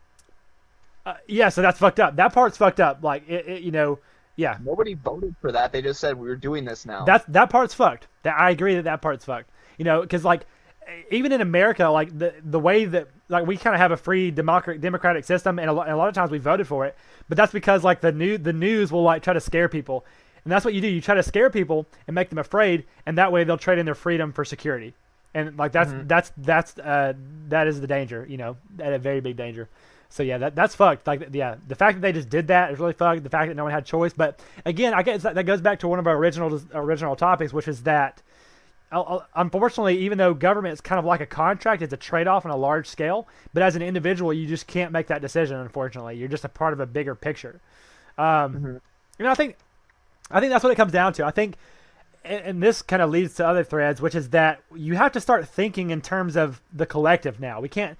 We're so connected, and we're only becoming more connected. You have to start thinking in terms of the collective. You can't be thinking in terms of the individual, because unfortunately, the individual has to do what the collective is doing. There isn't really room to like for separate entities to do separate things. There was, but it just didn't happen. Like we were evolutionary forced to come together. So now we have to start thinking collectively. And so, yeah, I think that's just what we have to do. We have to think collectively and say, is this right or wrong for all of us? There are some areas where you can have freedom, where you can say this person can eat here, this person can do whatever they want. But on some things, that's what the government's for. We have to make that collective decision. We have to all be on the same page on some of these things. I think that matters when you're creating rules and laws for society that, like, yes, everybody's on the same page. Like, that's an admirable goal when you're making sweeping policy changes, like, that control the outcome of a group of people, right? Right. But if you remove that and you just say, hey, all I'm going to do is make sure that nobody else infringes on anybody else's rights, it completely changes the game and it makes the individual important again. So you're saying that in your ideal kind of world, that would be the one law is like don't laws that restrict people from being able to do things. Then yes, collectivism is important. But if you want to allow for the most freedom underneath protection, then you need to put the individual first. So you're saying like let's take this key kind of don't infringe on someone's rights. If that was the only law, is that like kind of an idea that you've entertained? Like that's the only law. The non-aggression principle. Don't do things against other people's will. So you say like, if you wanted me to punch you in the face, you're like, yes, I want you to punch me in the face and break my nose. And I was like, well, I want to punch you in the face and break your nose. And we were both in agreement. And I punched you in the face and broke your nose. What's wrong? Right. So I guess it's weird. So there's a that's a problem. Yeah. So I want to maybe try to think of a specific counterexample. But first, what I want to do is like whenever you say infringe. Oh, yeah. So you said infringe. You said don't infringe on someone's will, not necessarily their rights, but their will. So I guess what I want to try to do is try to find like find a tough example within that system. Like what would be an example of like two conflicting wills? Well, okay. So here's an example. Here's an example. So here's an example. So if let's say there's a piece of property that two different people want, and both people want the property. So who gets it? Well, that's a little bit. I feel like I definitely need more context to that situation. I mean, like, so just imagine it's like imagine like two settlers come to a fresh continent. There's no government, no people. There's a piece of land, and one dude's like, I want that. The other dude's like, I want that. So like, what happens?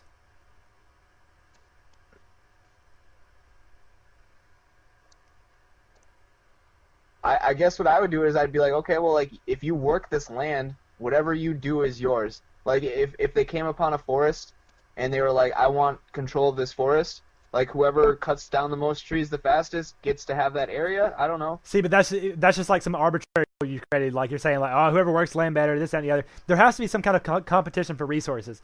And you have to have some kind of way to decide. Of course, historically, people would just fight for it. Just, I'm going to kill you. Like, I'm just going to fucking kill you. Like, that was it. But then we developed this system. Not a desirable outcome. Huh? Not desirable outcome. Right, yeah, bad. So then what we did is we developed this system where, like, two people wanted something, and they made a deal. They said, well, hey, you know what? I want this, but how about this? If you give me a pig, one of your pigs, then I'll fuck off. I'll go over here and do some other thing. You know? It's like, okay. Sounds like you're answering the question for me. Yeah, I guess I did kind of have a solution, but my point is that's nice. That's nice if they have a deal, but they may just fight, and so that's why we can't have this now because people are just gonna fight over shit. There's conflicting wills. Like my point is that we have that now. My point is that there's that under this system. What?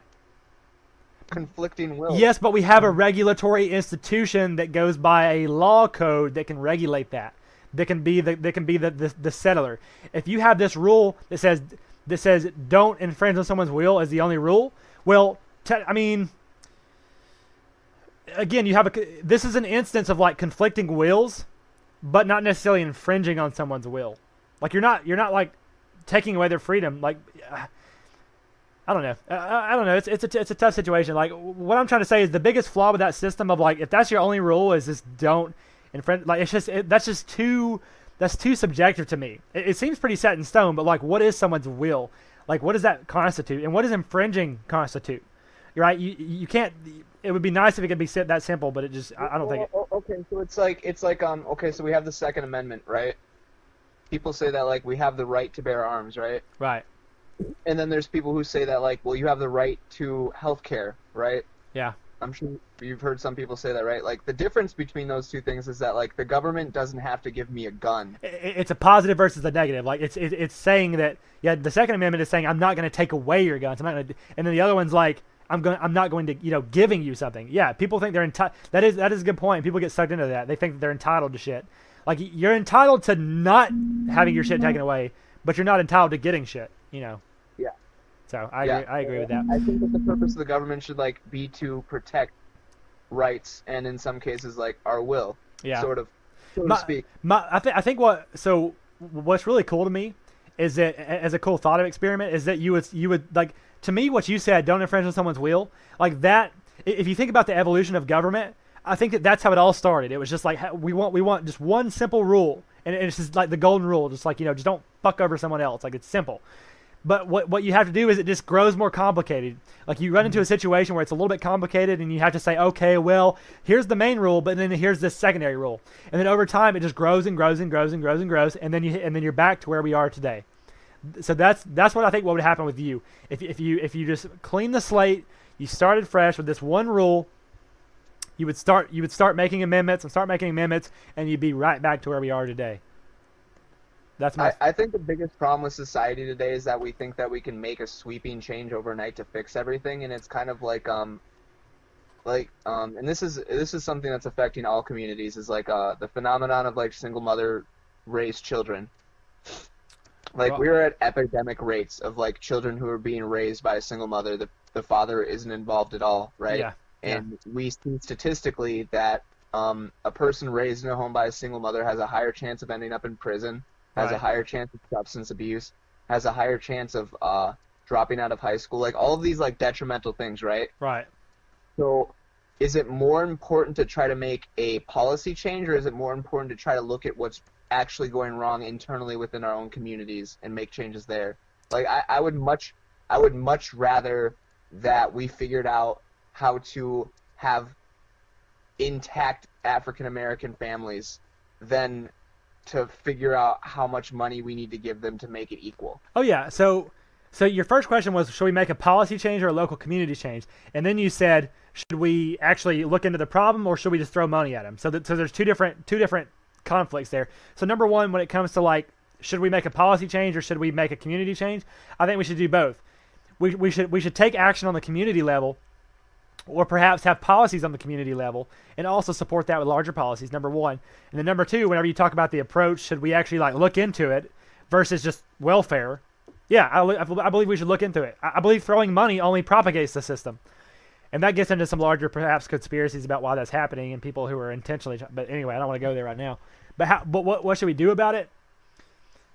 Yeah, we should. Yeah, on the community level, we should say, hey, here's a problem. There's a lot of single mothers and there's a lot of kids being raised, and that creates a problem. So what can we do about it?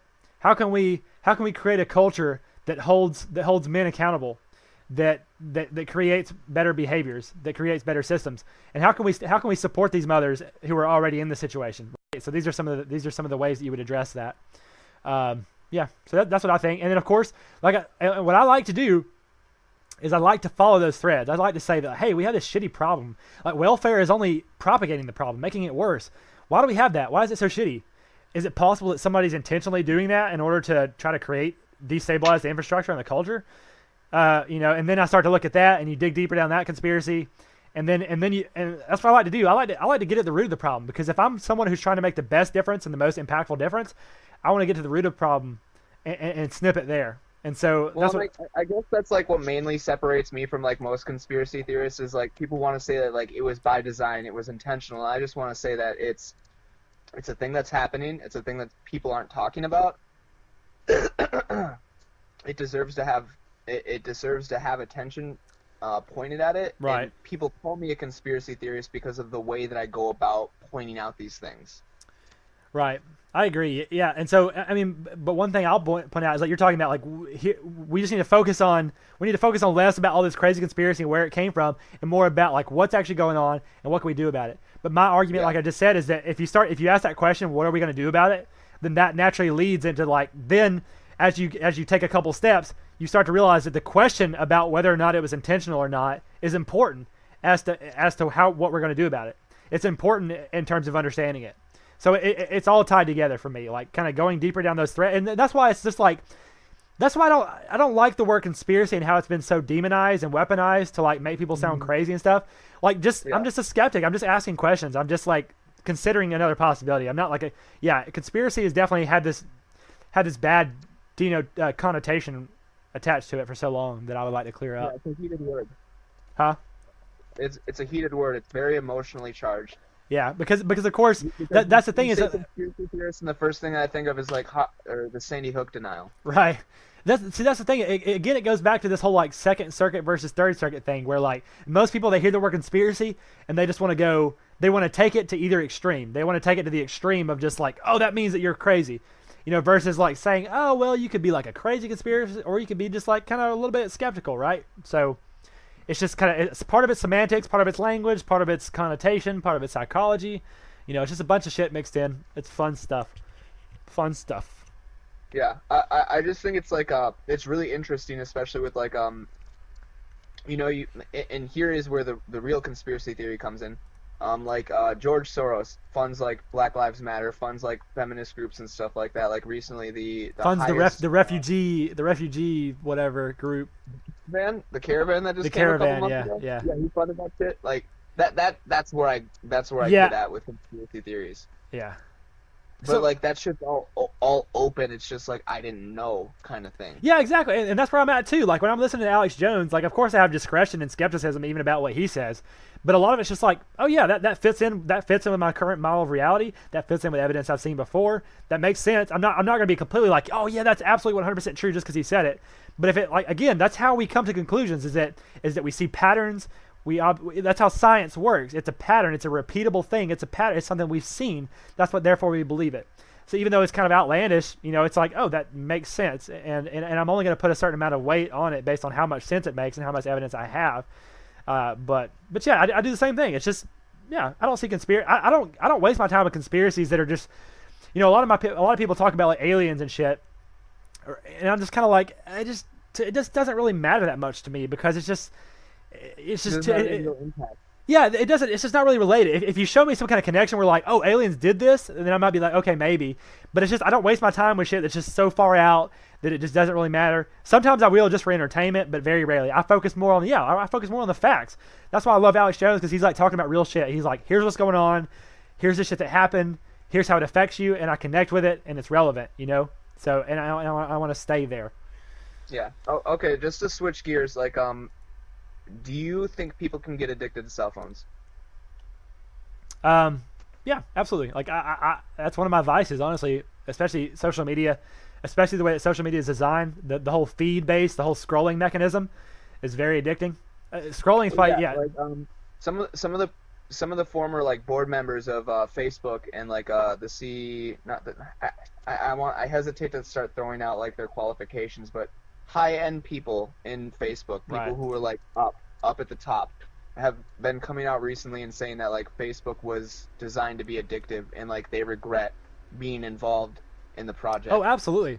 And of course, I'm intimately involved in this issue because I've been on Facebook for years and I've thought a lot about it. I'm designing my own social media platform, so I think a lot about how it's designed and how that affects people. And yeah, whenever you're a company, you can absolutely design the technology and design the business model and design everything to be addictive and to be capitalistic and just for the sake of money. And that's what they did. Like, Facebook wants to give you enough of your friends and enough of your reality to keep you hooked, but not so much that you actually do something with it, that you actually get involved, that you actually become something. They want to keep you pacified. They want to keep you zombified. They want to keep you brainwashed. Yeah, it's pretty fucked up. Have you heard about the experiments that Facebook has been doing on its users to manipulate their emotions? No. What's up with that? That's an old thing. So what they did was they like, how like you have like at least over 100 friends on Facebook. I know Right. that's true for sure. You don't know 100 people. Name 100 people you know right now. You can't do it. That's not true. You don't know 100 fucking people. But on your Facebook feed, you see only a certain number of people, right? Right. And it's usually the people that you interact with the most, right? Right. So they decided, like, let's remove that algorithm where it's based upon interaction for at least, like, some people. I think they did this to, like, somewhere around 60,000 people. Where Fucking guinea they pigs.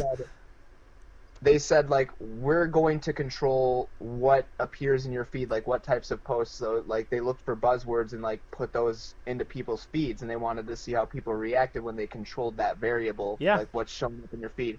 And they found out that they could manipulate people to become depressed and suicidal. Oh, yeah. Or incredibly happy Oh, just yeah. by making sure that they knew what was going on in your Algorithms. feed. Yeah, simple changes to algorithms are so powerful. There's a couple. I'm sure there's a handful of books and commentators about how powerful algorithms are in this context. There's entire businesses that are destroyed. There's entire lives that are destroyed. Like connections that are made, emotions that are manipulated, based on the content that you're subjected to. So yeah, I definitely I completely acknowledge that that's powerful. That they have that power, and they can do what they can do with it what they will. Yeah, so setting aside the question of like, is it ethical to even do something like that? Like, there was that additional exposure. Like, I'm sure that you remember when you probably saw some of the memes. I don't know how much you paid attention, like what was going on with it, but like when Mark Zuckerberg had to appear in front of Congress, Yeah. to get questioned. Yeah. That whole thing was surrounding that Cambridge Analytica debacle because like we are continually putting our. And that's the other thing is like when you think about how the brain works. When I was talking about the fact that we don't have free will, we're basically computers. We get programmed. I agree. From the time that we're born. I agree. Everything that we think about reality has everything to do with like our environment and like what we were brought up in, and now we are putting our children under a year old in front of these laptops and tablets and stuff like that. We're programming them. Like, when you know that the biggest social media company out there is experimenting on its users to try to manipulate them, and you find out that they also worked in tandem with another company that tries to figure out how they can look at data, like that's their express interest, is like, we want to like know what we can find out from this data. Facebook stole a whole bunch of data to this group called Cambridge Analytica, who Trump paid them to get that information and find out, how do I convince the American voter to vote for me? I don't know, like, so Obama ran on like hope, change, right? Those buzzwords. Right. So imagine if I know exactly what I need to say to convince you to vote for me. Oh yeah, and like, you have artificial intelligence out. Yeah. How many buzzwords did Trump have? Drain the swamp, build the wall, all of that shit. Like, he had so many different rallying cries. Oh yeah, he had a huge PR campaign backed by artificial intelligence and shit. Yeah, absolutely. That's the world we live in, man. I just accept, number one, I just accept it. Like, that's fucking crazy, but that's how it is. And then you can get into the whole ethical discussion and what should be done. You by just like tweaking a few things that you're seeing on a day-to-day basis to get you to do something. Yeah, it's super real, man. And that's the thing, is like, even before social media, like, television was programming, music is programming, your community, religion is programming. Like, these are the things that influence us. And now we're just in a strange place where people just have so much power. Like, through technology, like, things. People have so much power. Yeah. So that's the thing, is that so what we do about it is we just need to we need to have these discussions and say, this is, we need to be on top of it, ethically and morally, and individualistically. We need to be on top of it and be involved in the discussion and say, what should we do about this? Because like, technology is only getting faster and more exponential, and our brains and our psychology has to keep up, man. And this may segue partially into one of our other points, which is like futurism. But it's just, yeah, man, shit's moving fast. Technology's growing. What are you gonna do about it? Like, we just gotta talk about it, figure it out, try it out. Set limits. That's all we can do. We can't stop it. I'm personally under the impression that like this problem that we as a society are facing is too great for us to stop. I agree. Yeah, we can't stop it. We can't go backwards. Maybe it'll all get nuked. Maybe, but we'll. Technology is too great. Like and again, just to go back to the technology addiction thing, there's, since the onset of like letting teenagers have cell phones, letting children have unfettered access to the internet, teen suicide rate has skyrocketed. Absolutely skyrocketed. Self-injury amongst teenagers is skyrocketed. Interesting. And it has everything to do with social media. It's our perspective is changing, and like, we as a society, like, we're not ready for it. It'd be like kickstarting 5,000 years of evolution. It'd be like taking a caveman and bringing him to today. Yeah, I agree. Yeah, absolutely. Like, our brains aren't set to cope with this automatic epinephrine, or not epinephrine boost, like endorphin boost that we get from being on social media. Yeah, I mean, I think there are disparities on that magnitude within our own culture. Like, there's some people that are on the front end who understand and manipulate this technology, and there's people who have no fucking clue what's going on. And so you're seeing this huge evolutionary disparity within one generation. Of course, we think about like cavemen and modern men, like anatomically different, but allegedly humans have been anatomically the same for like hundreds of thousands, like a couple 100,000 years. So it's like, ever since, we've just been evolving intellectually. We've been evolving technology. Like I said earlier, we've been evolving technologically. We've been evolving culturally. We've been evolving ideologically. And so, yeah, we just have huge leaps, huge disparities, and it only continues to do so. So it's just like, I don't know, like, it's kind of out of our hands. Like, again, like, we are limited. It's just like, kind of like, I just don't even know what to do about that, man. It's crazy. It's almost too much for. To bring it back more to like the conspiracy realm of things, did you hear about the new Project Veritas thing that just got exposed? I don't know if you've heard of Project Veritas before. No. So they are an undercover group of people who like to go out and expose different government conspiracies that are actually occurring. Right. You might have heard about how like the DNC rigged the election against Bernie Sanders. Right. They were the ones who exposed that. That's dope. They were responsible for that. So recently, I think it was like within the last week, but they came out with a new thing where they exposed the fact that Facebook is looking at our comments, and depending upon like what words you use, like if you say MSM or SJW or there's different buzzwords that they use that like people in my circle, I don't know what your political affiliations are, but they're looking for different like right wing, that alternative like perspective, like they're looking for that, and they're taking it and they're saying like, we're gonna make your post unshareable, we're gonna make it so that like most of your audience doesn't see your posts and stuff like That's that. That's fucking wild, dude. Yeah, and they have the documents that show that it's already in the algorithm. I don't know if you've ever run across any posts on Facebook where you just couldn't share them. Oh yeah, I think I have. Yeah. Or maybe you like posted something a little bit more controversial and it got like less responses than you normally expect. Oh yeah, I'm sure. I think it's mostly like what you're saying. Like yeah, they determine how much exposure your post gets based on different things. Like based on, is it a picture or is it an actual word? Does it have comments? And I'm sure they can do. I'm sure. Yeah, I definitely don't doubt that they do textual and contextual analysis of your post and make determinations based on that. And I also, again, it follows along the lines of the shit that Alex Jones says, which is like the left, the big tech are aligned with the globalists, are aligned with the left, are anti-right, anti-alternative right, whatever. And well, so they are. The recent Project Veritas proves it. Like, dude openly said, like the people who are doing all this hate speech is always right wing. Yep. Well, so it just kind of troublesome in that respect, but yeah, man. I mean, just look at the fact that Alex Jones was taken off of YouTube and taken off of Twitter. Like, honestly, I just listened to Alex Jones as a meme for the most part until he got taken off of that shit. Then I was like, whoa, like what's going on here? And that's actually where I really started to dig deep. So, and he talks about that. It's kind of funny, like the fact that like that shit happened got him more attention in a lot of ways. So, yeah, man. There's I listened to him back between when I was like 16, between 16 and 18 and stuff like that, and I still personally think that like he expected that. He probably like did something to instigate it. Like it's been something that he probably wanted for publicity on his show. To be, I mean, I don't know if whether he wanted it or not. I mean, he knows like he wants the same thing. Get shut down. Like all of his main audience is still able to access his information. It's just like you and me who were like checking him out on YouTube once in a while that are affected by this.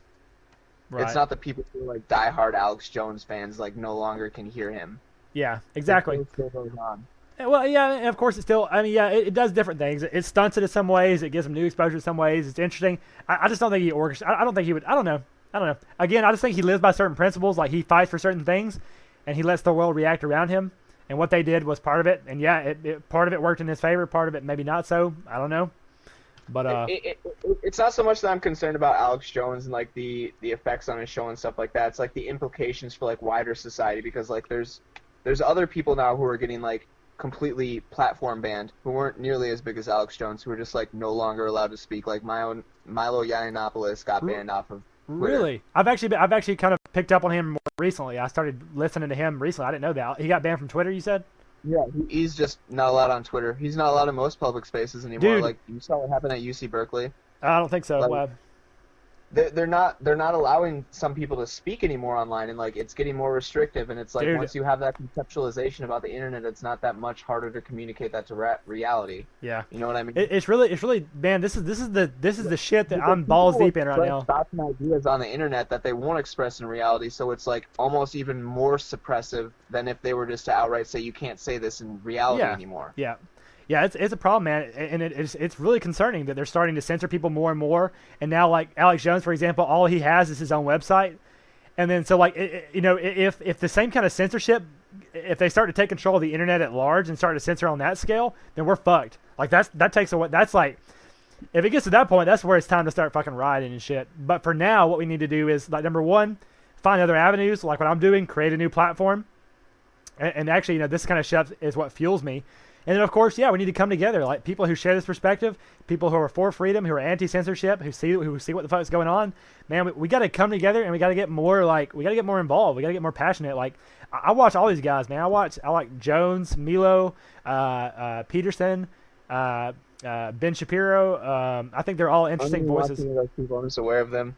You and me probably have two totally different schools of thought that we're operating from. Maybe, but, and I mean, I would say that I'm aware too. I don't like consume it like spoon feed. They're entertaining to watch. I agree with a lot of the things they say. I identify with them in a lot of ways, and that's kind of the extent of it. So like, who influences you? Who would you say are some influential figures? They can, historical or modern contemporary figures that are influential to you.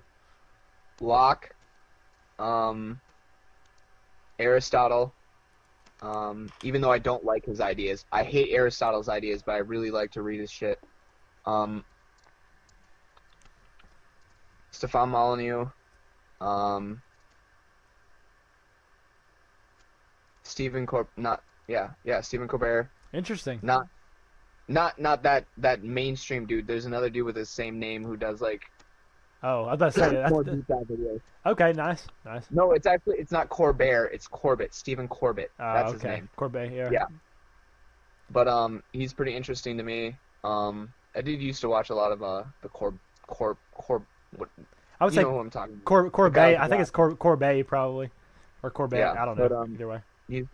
I don't know, dude. I usually try to think for myself as much as I can. I try to like get as much influence from all different aspects as I can. Like I watch people, I watch pundits on YouTube, and I read mainstream news. That's like my thing. I feel that, and that's respectable. But I see people have talked to me about that before. They'd be like, "Well, I don't really follow anybody. I kind of just do my own thing." And like, I feel that, but like for me, for example, like my specialty and my focus is like psychology and like culture and technology. So when it comes to like history and politics and economics, I don't have time to dig that deep. So I need someone who can condense that for me. And that's what we need to do. We need to work together. Like I can condense psychology for you and make it to where you only have to know what's functional, and you can condense politics for me, and we can work together. And like that's how it should be. And so like that's I can't argue with that shit. Yeah, that's where it's at. We gotta form this little collective where people have their specialty. You got your business people, you got your technology people, you got your political people, you've got your artistic, creative people, and you all just work together under the same purpose, but with your different means to make shit happen. And so that's what I'm trying to do, man. I've been on this like community building shit for a while, like community building, like bringing people together under a common purpose and being really passionate about that. And that's kind of what I'm trying to do. Like that. Yeah. I like that. Did you hear about what happened on YouTube recently? No. Okay, so now any video that features minors, can't comment on it. All videos featuring minors are completely. YouTube is shooting itself in the foot. Do you know why? Why did they do that? Because the globalists come. Yeah. No. What actually turned out that happened was these parents. Well, I'll probably. Let me try to think about how I want to word this. So, there were a bunch of pedophiles commenting on these videos of children, right? Yeah. And they were talking to each other and, like, sharing other information, like, hey, you should go to this website, like, hey, go look at this video, like, hey, here's the timestamps for all the compromising positions the child puts himself in, right? And they started making requests to the people who were uploading the videos.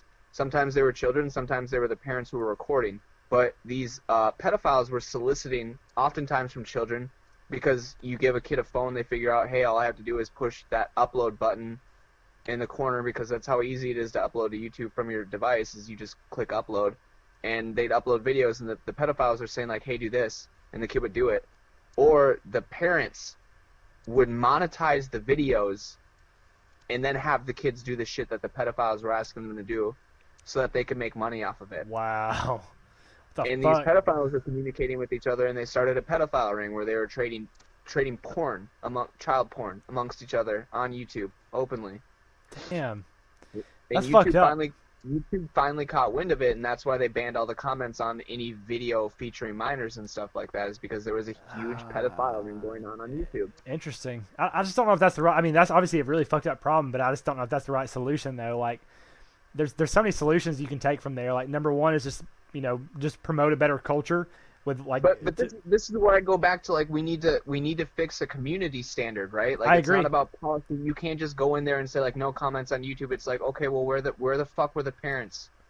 Yeah, Yeah, exactly. That's exactly what I'm saying. It's more the parents need to be responsible. The kids need to learn some responsibility. Of course, we should try to stamp out and search out the pedophiles in other ways and stuff like that. So yeah, there's a lot of different avenues there. The same problem that we saw with like the new sexual revolution, right? Like it used to be like you don't have sex until you get married, and everybody was like, "Hey, okay." I mean, like I don't necessarily agree with that. Like I've had countless promiscuous encounters in my adult life, right? But just telling kids like, "Hey, if you're gonna fuck because you're kids, so here's some condoms and this is how like your penis functions," like that's not adequate education for a child when it comes to regards on sexual matters, right? Like you need to have a sit down with your child and explain your morals, your values when it comes to regards to that, because a cold clinical educational view that we have right now isn't working for society. I agree. And that's why we have so many single fucking mothers. I agree with you. Yeah, and that's definitely a big thing we should focus on is like let's have solutions at the community and the cultural level versus trying to have more technology, shortcuts or more, banning people. They're taking just like the simple solution that's wrong essentially. So yeah, I'm just under the belief that like not one murder has ever been stopped by the fact that murder is illegal, or that guns are taken away, right? Shit like that, Yeah, absolutely. I mean, I don't know. I mean, no, I do think murders. I mean, yeah, if murders weren't illegal, obviously people would happen more. It does decrease it, but it's not going to get rid of it completely. If I made heroin legal right now, if heroin was totally legal, would you do heroin? No, but some people would. It would probably increase the amount of people that did it. People who would do heroin are probably just doing heroin, bro. I'm going to be real with you. I disagree. Think that more people would be willing to try heroin because it's legal. I agree. I mean, there's different demographics, but generally, if something is legal, it's going to be and it's going to be more done. If it's illegal, and the greater the punishment, the less it's going to be done. I mean, that is true. It works. I think the reason that people usually don't do heroin is because they were taught doing heroin is a really fucking bad idea. Yeah, I mean, I agree. That's a component of it, but it's not the whole story. Nobody teaches kids that promiscuous sex is going to fuck them up overall, because people, and this might be more in your realm, but like psychologically, people who have a lot of promiscuous sex usually end up with anxiety and depression. Right. So they learn naturally, but like, I mean, and I guess that's a good point. Like, I kind of see what you're insinuating, that like, just because something is bad doesn't mean we should make it completely illegal. People can still have the freedom to do it, but they learn anyway. We shouldn't bar them from it. Right. No. Yeah. Why have a law against heroin? It criminalizes and it prevents people from being able to get treatment. It's like all the cities where they said like we have a needle exchange now and we have a safe place for you to like shoot up dope, and like the dopers don't even go there. They'll stand a block away because they're afraid that the police are watching the location and they don't want to get arrested. Right. like you can try to implement these things that you think are going to make society better, but it doesn't work that way. Yeah. Like you need to change the way society works. Yeah. Like if I agree that like our solutions are terrible, and like the fact that we try, like again, like going to gun control and shit, but like our solutions are fucked up. We should be taking a deeper look and like looking at, like, for example, when it comes to like school shootings, we should be looking at mental health more. We should be looking at all these different things. We should be looking at the single mother thing, right? No, we should ban guns. I mean, are you joking?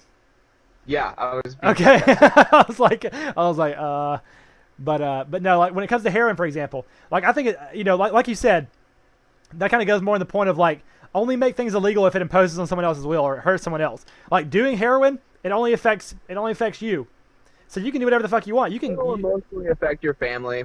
Well, so we'll get into that in a second, but like let's just say like everybody's an individual. You do heroin, it only affects you. So I think it should be like in that instance, it should be legal to do heroin.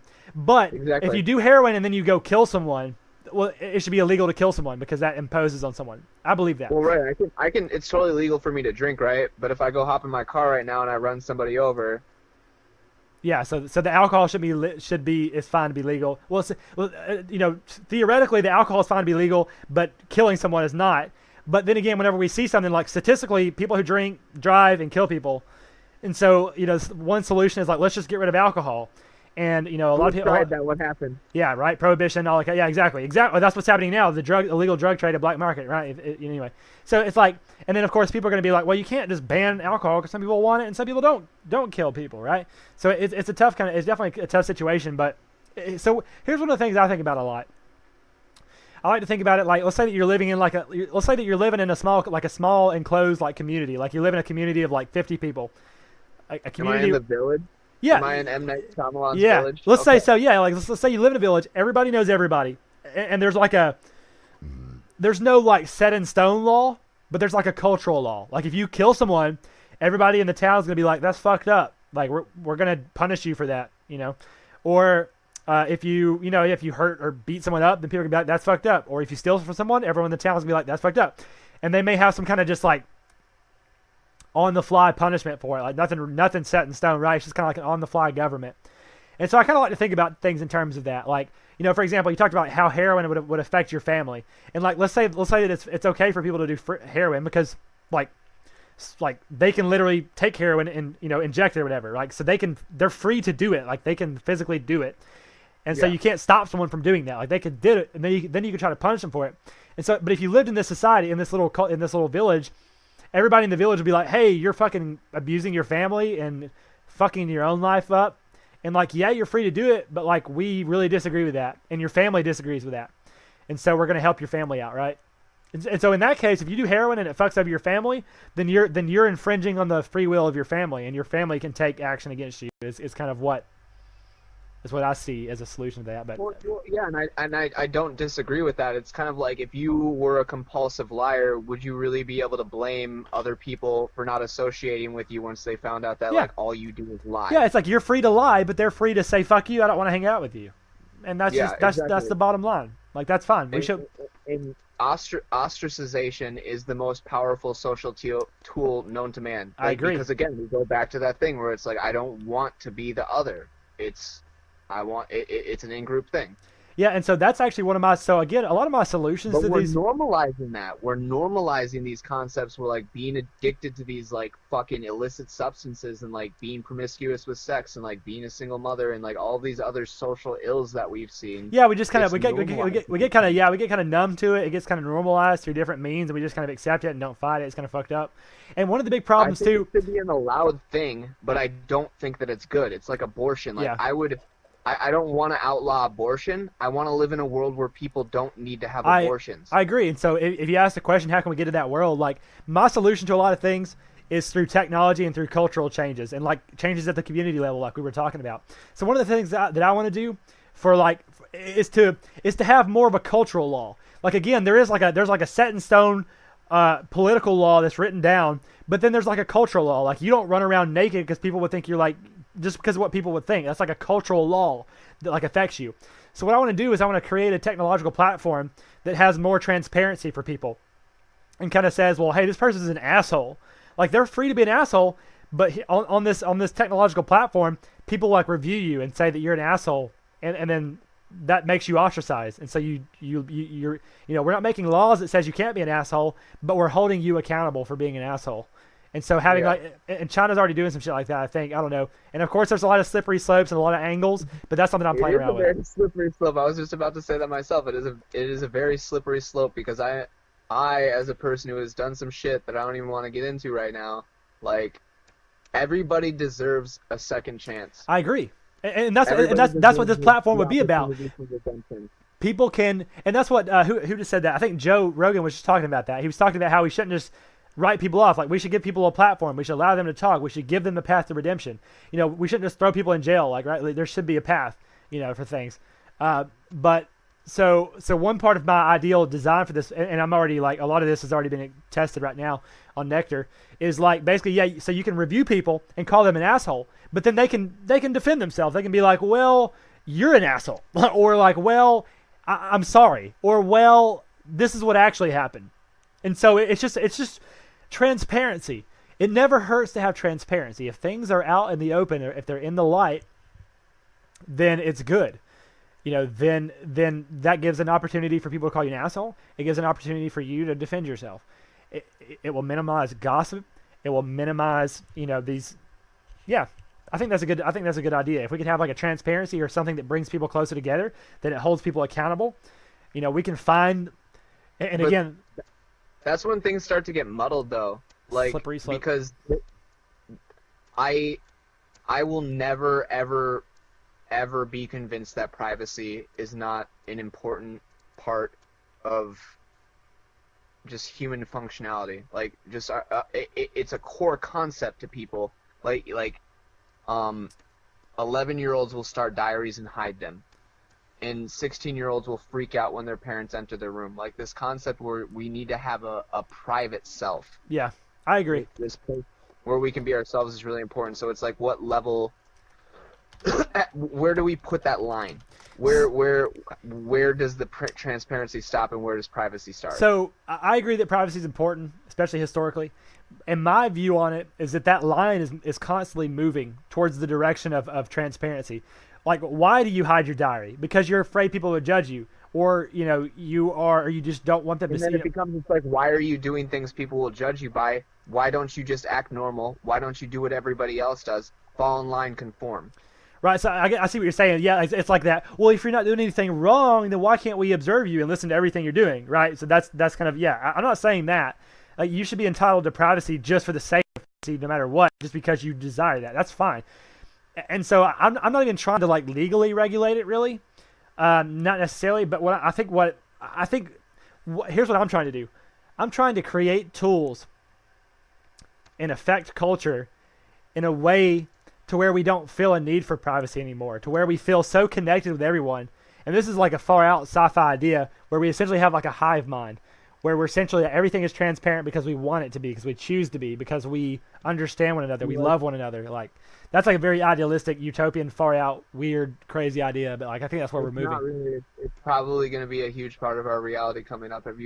How familiar are you with Elon Musk? Oh, dude, he's like my biggest inspiration. Yeah. Okay, so have you heard of neural lace?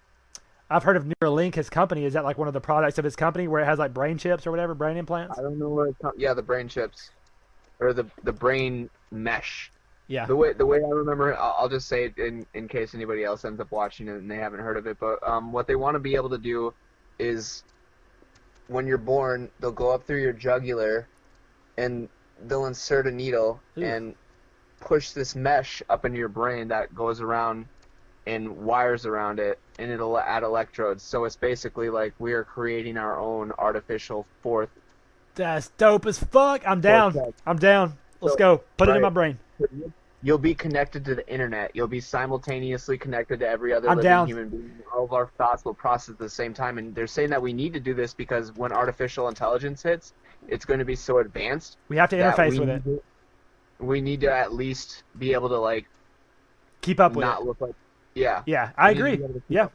I'm totally down. Like, I mean, yeah, it's crazy. Yes, there's different angles, but like number one, I'm gonna look it up because I haven't heard about this. I knew about his company, but I haven't been keeping up with their progress. That sounds dope. I'm super into it. I'm super like Elon Musk. I love technology, but I believe that we should be forward thinking with technology and engineer it in a way so that we have control. Ants, bro. Huh? We're not ants and bees, dude. We are though. Hive mind. We're becoming one. We're becoming one. And I'm scared of that. Everyone is, not me though. We all think the same way. But yes, so no, it's like yes, we do think the same way. Like a hive mind thinks the same way. Is that what you want? You want a society of people who are like the fucking Borg? Yeah. Okay, dude, you must assimilate. No. But see, again, I'm not forcing anyone. I'm saying that everyone is going to want to. Everyone is going. You are forcing people, though. Like, you cannot operate in modern society. You cannot operate in America without a cell phone. You cannot operate without connecting to the internet. You can't get a job anymore like that. You need to have modern tools. And if they make it a necessary thing, or you don't get to participate, the ostracization, you're fucked. Yeah, that's not cool. So, but that's freedom. Like that's your. That's not freedom. It is. You can choose not to. You can choose to not be uploaded with this shit and just go live over here. I mean, you can go live in the woods, but it's gonna be hard. But you gotta, if you want to live in society, you gotta keep up with the times. That's just how it is.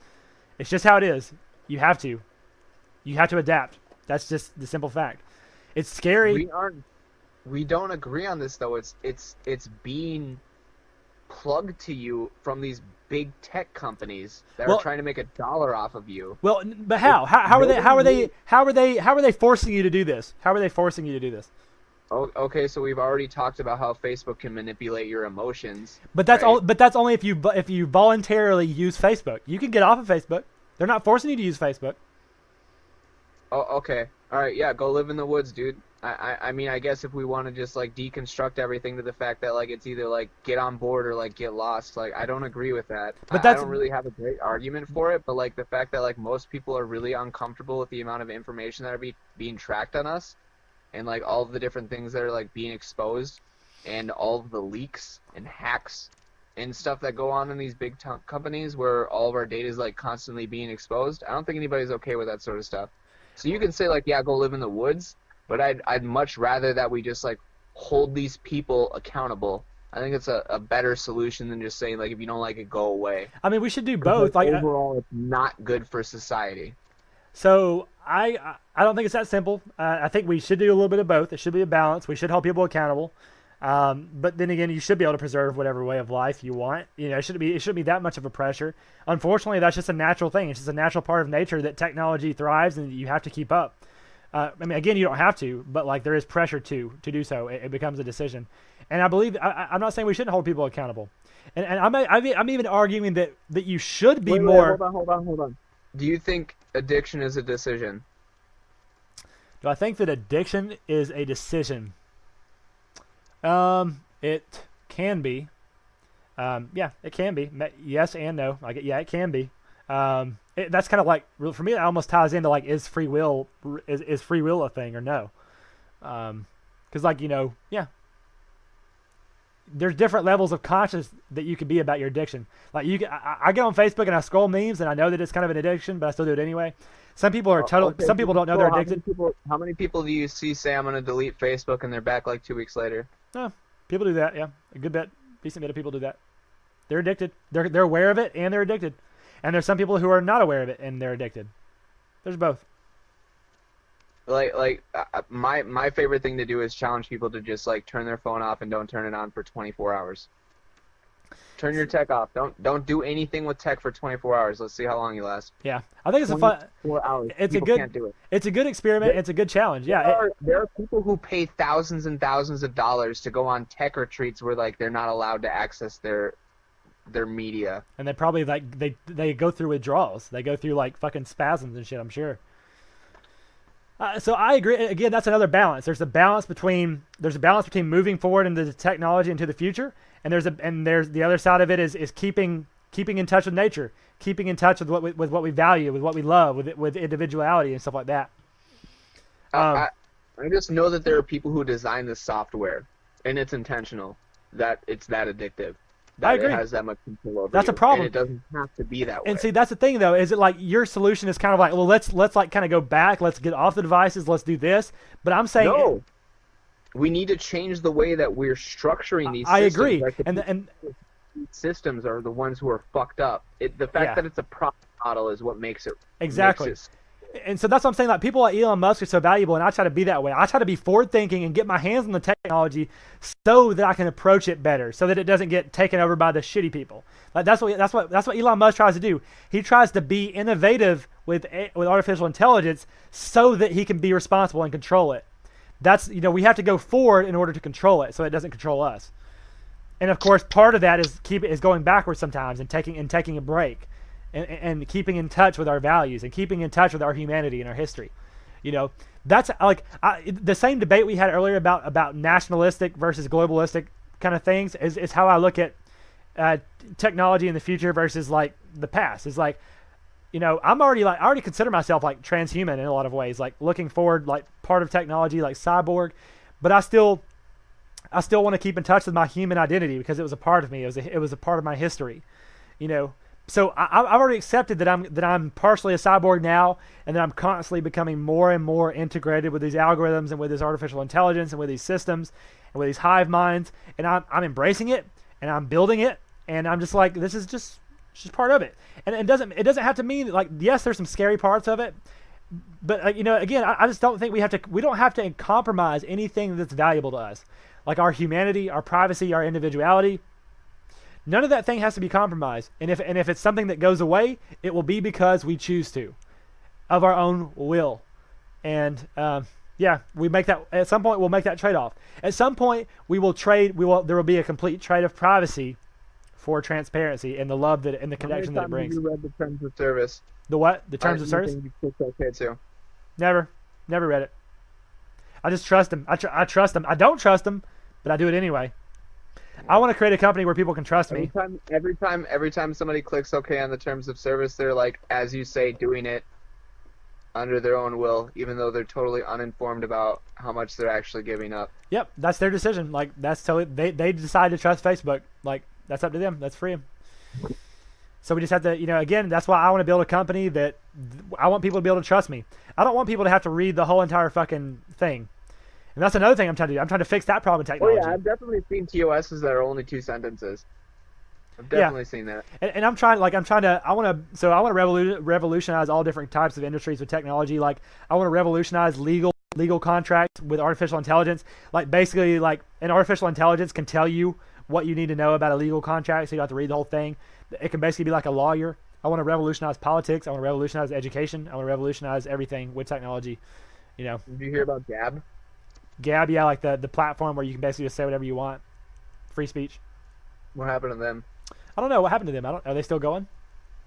So I can't remember if it was MasterCard or Visa, but one of the big companies that like allows for monetary transfers online, they said like, we're not cooperating with you anymore. And they're free to do that.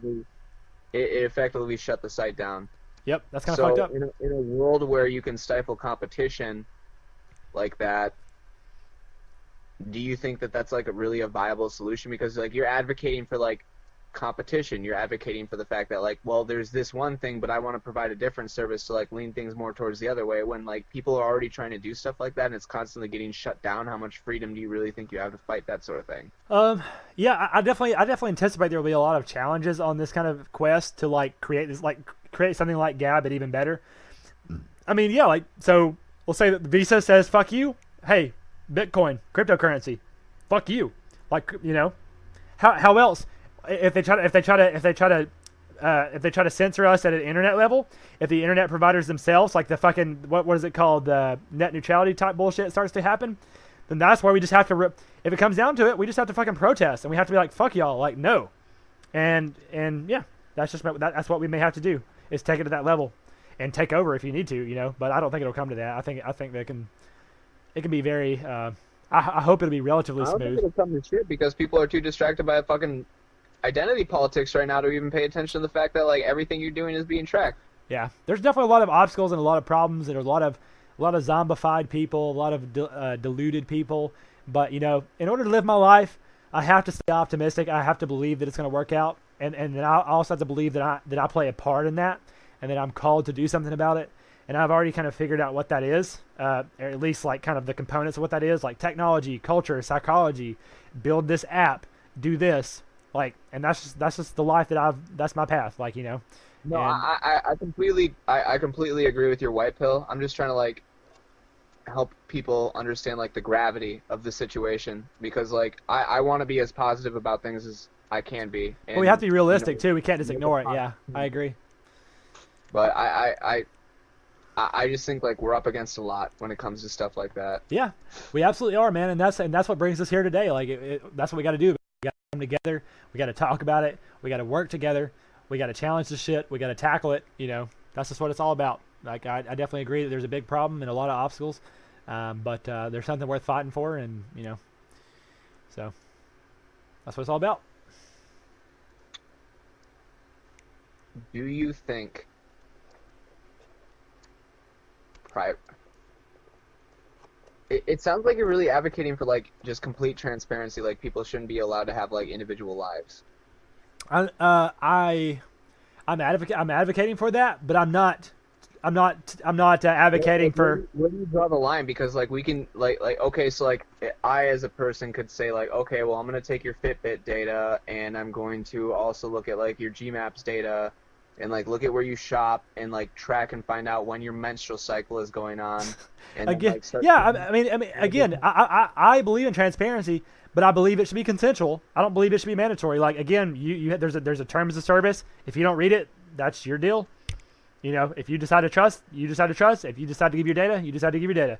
It's all conceptual. But what does that mean when opting out says that you can't participate in society anymore? Like, why is that okay with you? Like, why is it okay for you to say that, like, because you don't want this evil, you're not allowed to participate anymore. Where does that decision come up? Where does that decision come up to where it says if someone doesn't give me their data, that they that they can't participate in society? Like, what do you mean by that? Like, what can they not participate in? Like, what are they? So if I didn't want Google to record all of my whereabouts, how would I use GPS? There you go. Like, I mean, that's if Google, if they didn't give you that choice, if they said, hey, either in order to use our GPS, you have to allow us constant contact to know where you are every second of the day. So there's two things. Number one, there could be another company that competes that says, hey, we'll let you use our map, but we won't track you. Number one, you could use them. And then number two, you could just opt out and be like, fuck you, I don't need. And yes, you might suffer because you might have to go back to paper maps and shit. That got shut down, bro. Huh? Because of influence. It's the same thing behind the Alex Jones thing, dude. It's the same thing behind Gab. It's the same thing that gets people blocked on Facebook. Like, if you aren't in line with it, they're just gonna get your shit removed. That's fine. And I believe that YouTube is free to kick Alex Jones off. They can do whatever the fuck they want. That's fine. They're free. Alex Jones is free to say what he wants. YouTube is free to kick him off. But here's the consequences is that YouTube may suffer. People may, again, a competitor to YouTube is going to come up. Like, someone could compete with YouTube. They could create a clone of YouTube with a different name and literally just upload Alex Jones videos, and people would be like, okay, I'm going to go over here now because they have Alex Jones videos. So therefore, YouTube making that decision opens up a whole new market. So okay, so I can. What was it? What website was it that it was like some KKK guy. He had his own website, and they just like removed it from search results. So what? Google removed it from search results? Yeah. So then Bing can say, hey, you can search it over here. No, okay, so then some third party can come up and say, hey, you can do it over here. That's what you do. Whenever they try to censor, it opens up the door. It opens up the market for something else. You're right. I get where you're coming from. I don't know. I just think it's like I feel like some web services at this point have become public services, public platforms. That's actually good. That's a good point though. That's a valid point. Like, things like Google could be classified as something different at this point. Like, we can start to regulate these companies because they have so much power. Like, they're in the same way that we set a certain baseline with the internet and it has regulations. Like, we can, a lot of times these web companies have kind of gotten the status of being free like a corporation. But like, yeah, like I see what you're saying. We could definitely. I would be down to do that. I would be down to have like kind of like a type of regulation. It would be an interesting kind of new thing. Like, it's almost like the same way that the way that people vote and the way that the people keep the government in check, they would do that with corporations. Like, people would basically kind of vote and have a say with what these corporations do. It's just that, like, I don't have a very like great argument prepared for that, because it's something that like always blocks me up too. Is it's like they're the private company, they should be allowed to decide what happens in their own space, right? Like, if somebody comes over to my house and I don't want them to smoke inside, like, that's my decision, right? Like, I own this house, like, you can't smoke in here, that's just the rule. Yeah. Kind of thing. Like, I get that, right? Yeah. But at the same time, it's gotten to the point where there aren't very many other alternatives, and the fact that it's like targeted, it's like specific, it's not just a what is it? It's politically affiliated, the way that they're targeting people. Like, you can say certain things as a member of one group and then switch the verbiage, and all of a sudden it's not okay anymore in another group. I just don't agree with stuff like that. I don't either. And so therefore, but again, the solution is just to boycott it. Just go use something else. And unfortunately, like, there is a level playing field at that platform of, I mean, I don't know, maybe someone could create an alternative to the internet. But right now, from my understanding, the internet is the common platform that's right. But again, you don't get the same kind of reach. You don't have the same kind of freedom. But that's just part of it. I mean, but again, that so let's say Google fucks up. We boycott Google. We go use something else. Yes, it doesn't have the same reach, but we're making that trade-off. We say, hey, do we want to have the reach, but they collect our data, or do we want to have not as much reach and they don't? And that's just capitalism. That's free market. Like, that's fine. And then if we all decide to go use this, it'll eventually have that reach. It's just, yeah. I believe I'm definitely very libertarian in that sense. I'm just like freedom. Like, just they can do whatever they want, but I'm just gonna, if I have a problem, I'm just gonna say fuck them, go over here. And it sucks, I agree with you. yeah. So, well, you know that, and again, that's why I invest, and that's what I had a problem with Facebook. I was like, fuck Facebook. But I was like, Facebook's the best thing that's there. And so it created this contention with me, and I was like, what can I do about it? And I was like, create my own shit. And because Facebook fucks up so much, because they keep shooting themselves in the foot, like by banning people and all this shit, just like YouTube, that opens the door for a new market. And the fact that their business model is so based on zombifying you and it's really shitty, that opens the door for a new market. That's the thing. Like the pathway to nectar was like, it's the golden whatever, yellow brick road or whatever. It's just like smooth sailing. Like I don't even have to be that original. The door is open for a new social media platform. Facebook is 15 years old, and they're shooting themselves in the foot. They're fucking everything over. All I got to do is create a Facebook clone that doesn't fuck up, and people will start to flock to it. What do you think about Tumblr banning all the porn? Same thing. They shot themselves in the foot. Like they're free to do that, but they're isolating a big part of their fan base, and honestly, a very, very significant part of their fan base who is going to just go somewhere else. It's just the internet's the jungle, baby. It's a free space, and so that's where I'm at. I'm going to be this technological entrepreneur. Every time that some fucking libertarian globalist left-leaning website shoots himself in the foot, I'm going to just boom, create a platform, take their audience, put them out of business. I like it. Yep, that's the game plan.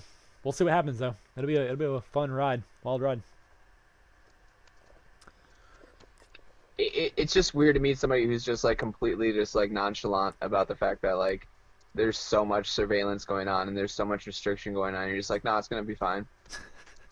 I am very unique in that. I am very, very like I'm among the people like Elon Musk and whatnot who are just very, very forward thinking. And very kind of like what Elon Musk is actually pretty cautionary about these technologies. I'm like very just like embrace it. I'm just like fuck it. But again, I understand that there's a balance. I understand that there's other considerations. And again, like it's kind of you have to take a certain perspective. Like again, I'm pushing for transparency, but I'm not going to push it upon someone. I'm just going to say I'm basically predicting that people are going to want to do it willingly. That people are going to give up part of their privacy in order to have the benefits of it.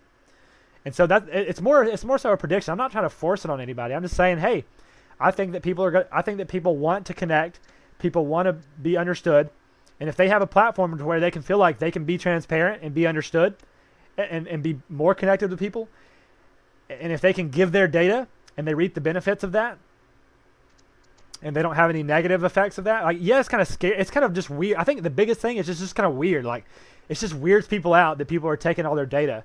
They don't really necessarily have any reason that it's affecting them, but they're just like, oh, it's weird. Like they have my data. Like, but yet, hey, they're using that data to send you like advertisements that are actually relevant versus bullshit advertisements.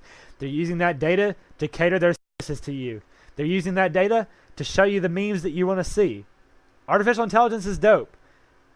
Machine learning is dope. Data collection is dope. It can be. It could be bad too. It could be bad. We have to be careful.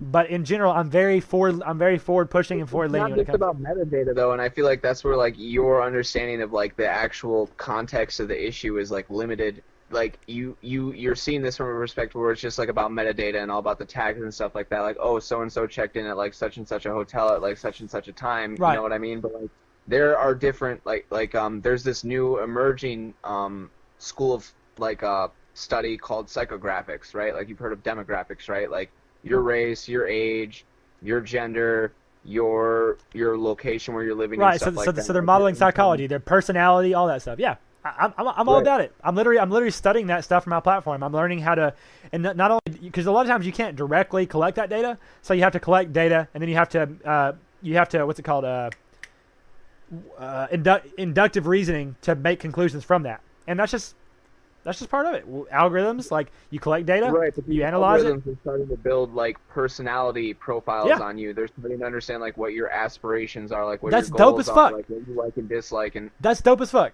Because that's not dope as fuck, dude. Yes, I can see how it can be dangerous. Like, yes, they know so much about you, but again, because it's a way to control people. Because it can they don't want to help you, they want to make money off of you. It can be bad. They can, again, Facebook. You can design a platform and you can design algorithms that are all about making money and exploiting people and controlling people.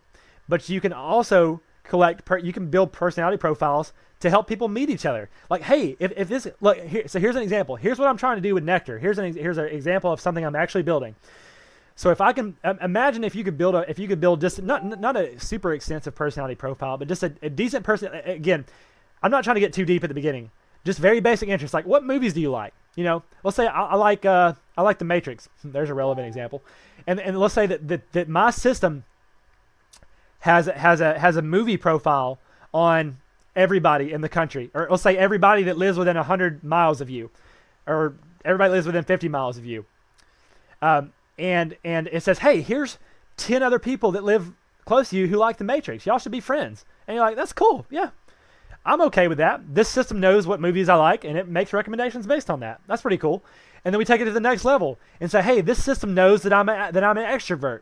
This system knows that I like people who like this type of humor, and it matches you, and it helps you. It basically helps you in so many different ways based on the information. So that's an example of how it can be good. Of course, it could be bad. They could collect your psychological model and then like fucking inject you with weird shit that programs you and, you know, put you on some kind of weird Minority Report future crime, thought crime list. It could be bad, but it could be good. And yeah, just because it could be bad doesn't mean we shouldn't have it. It just means we should be responsible. And yeah. That's pretty much how I look at it. I totally agree with you. Like as a self-proclaimed futurist, like I totally agree with you. Like I want this for us. I want to be able to upload my consciousness and like live in the internet forever, for all eternity. You know what I mean? Like I would love that. But under the current circumstances, that's not at all what's happening, and doesn't show any sign of changing in the other direction. And like it's really, really bad and a lot worse than most people assume. Yeah, I agree. It's definitely a problem, but you admit that it's a possibility that we could end up there. We could get to that destination. That's what I want. That's why I'm going to school, to like work in the field. You know what I mean? Yeah. Like I want to be a force for good in that shit. I just exactly. don't think that that's like what's going to happen. I don't believe that. Well, see, that brings up a good point. I mean, of course, there's a level to it where it's just like straight rational observations, where you're just like, this is what I think is going to happen. But then there is a layer to it that says, this is what I want to happen, and this is what I'm going to work towards. And that's the thing, is that humans have so much fucking power. If you say, hey, I want to fucking live in a simulation, and I want peace, and I want to get rid of all this bullshit, become like an Elon Musk and fucking take some shit over, dude. You can do it. You can be like him, but times 10. We have power, and therefore, what you want and what you decide, that's important. Of course, again, there is a realistic element where you say, well, this is what I think it's going towards, but I think it's so much more important to focus on what you can do about it. And yeah. So both, another balance. Focus on maybe I should have started drinking. Huh? What's the next topic? You said? What's another topic? Yeah. So let's close out on this next topic. So we pretty much hit a lot of this stuff on the list. We got to politics, conspiracy, futurism, transhumanism, current events. Let's talk about the last one, which is it says gaming culture and Minecraft.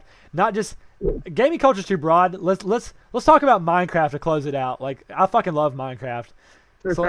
So what is your, like, what do you think about Minecraft? I think it's super addictive. I fucking love it, dude. I love games that are like managing systems. Huh? It's all about managing systems. Yeah, I love complex systems. I love building systems.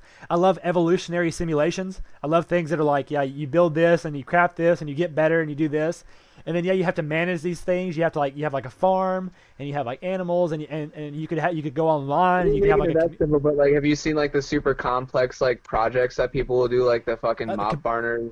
Yeah, dude, it's beautiful, man. All the redstone contraptions and the computers and just all the things that people build and the stories. Like, that's one of the most beautiful things about it is it's like it's less of a game and more of a platform for you to create your own experience. And I think that's very magical. And I want to get into games one day, and I want to do something like that. I want to kind of play around in that same kind of domain of like an open world sandbox, build your own kind of game. I love it, dude. You're right. Probably shouldn't have drank. I'm looking forward to our next conversation, though. Yeah, man. I think my voice is starting to get hoarse. I think we've covered a lot of bases. We've talked for probably about 2.5 hours or so now. Shit. Yeah, man, we've definitely made some progress. I love it, man. It's been very enjoyable. I definitely think we'll you and me will keep this dialogue going. I'm sure we'll have part 2, part 3 to this as we follow up, and we'll just keep building this community, keep having conversations, and keep as we come to these same points and we say, hey, this is what needs to be done, and we'll keep asking questions about what's the next step and start manifesting it into some cool shit. And we'll build our Minecraft server and upload ourselves. That's the final goal, is to upload ourselves into the Minecraft server. Yeah. And yeah, we'll make some memes along the way, man. Like that's what our movement will be called, like the fucking the Minecrafters. I don't know. We'll work on it. Working title. Spitball. Cool, man. Yeah, awesome. It was a great session. I mean, honestly, I'll probably just let it flow. I may edit just a little bit at the beginning. I'll probably just upload it and we can spread it around and yeah. Cool, man. Tell my people. Awesome talking. See ya. Good talk. Bye. Peace.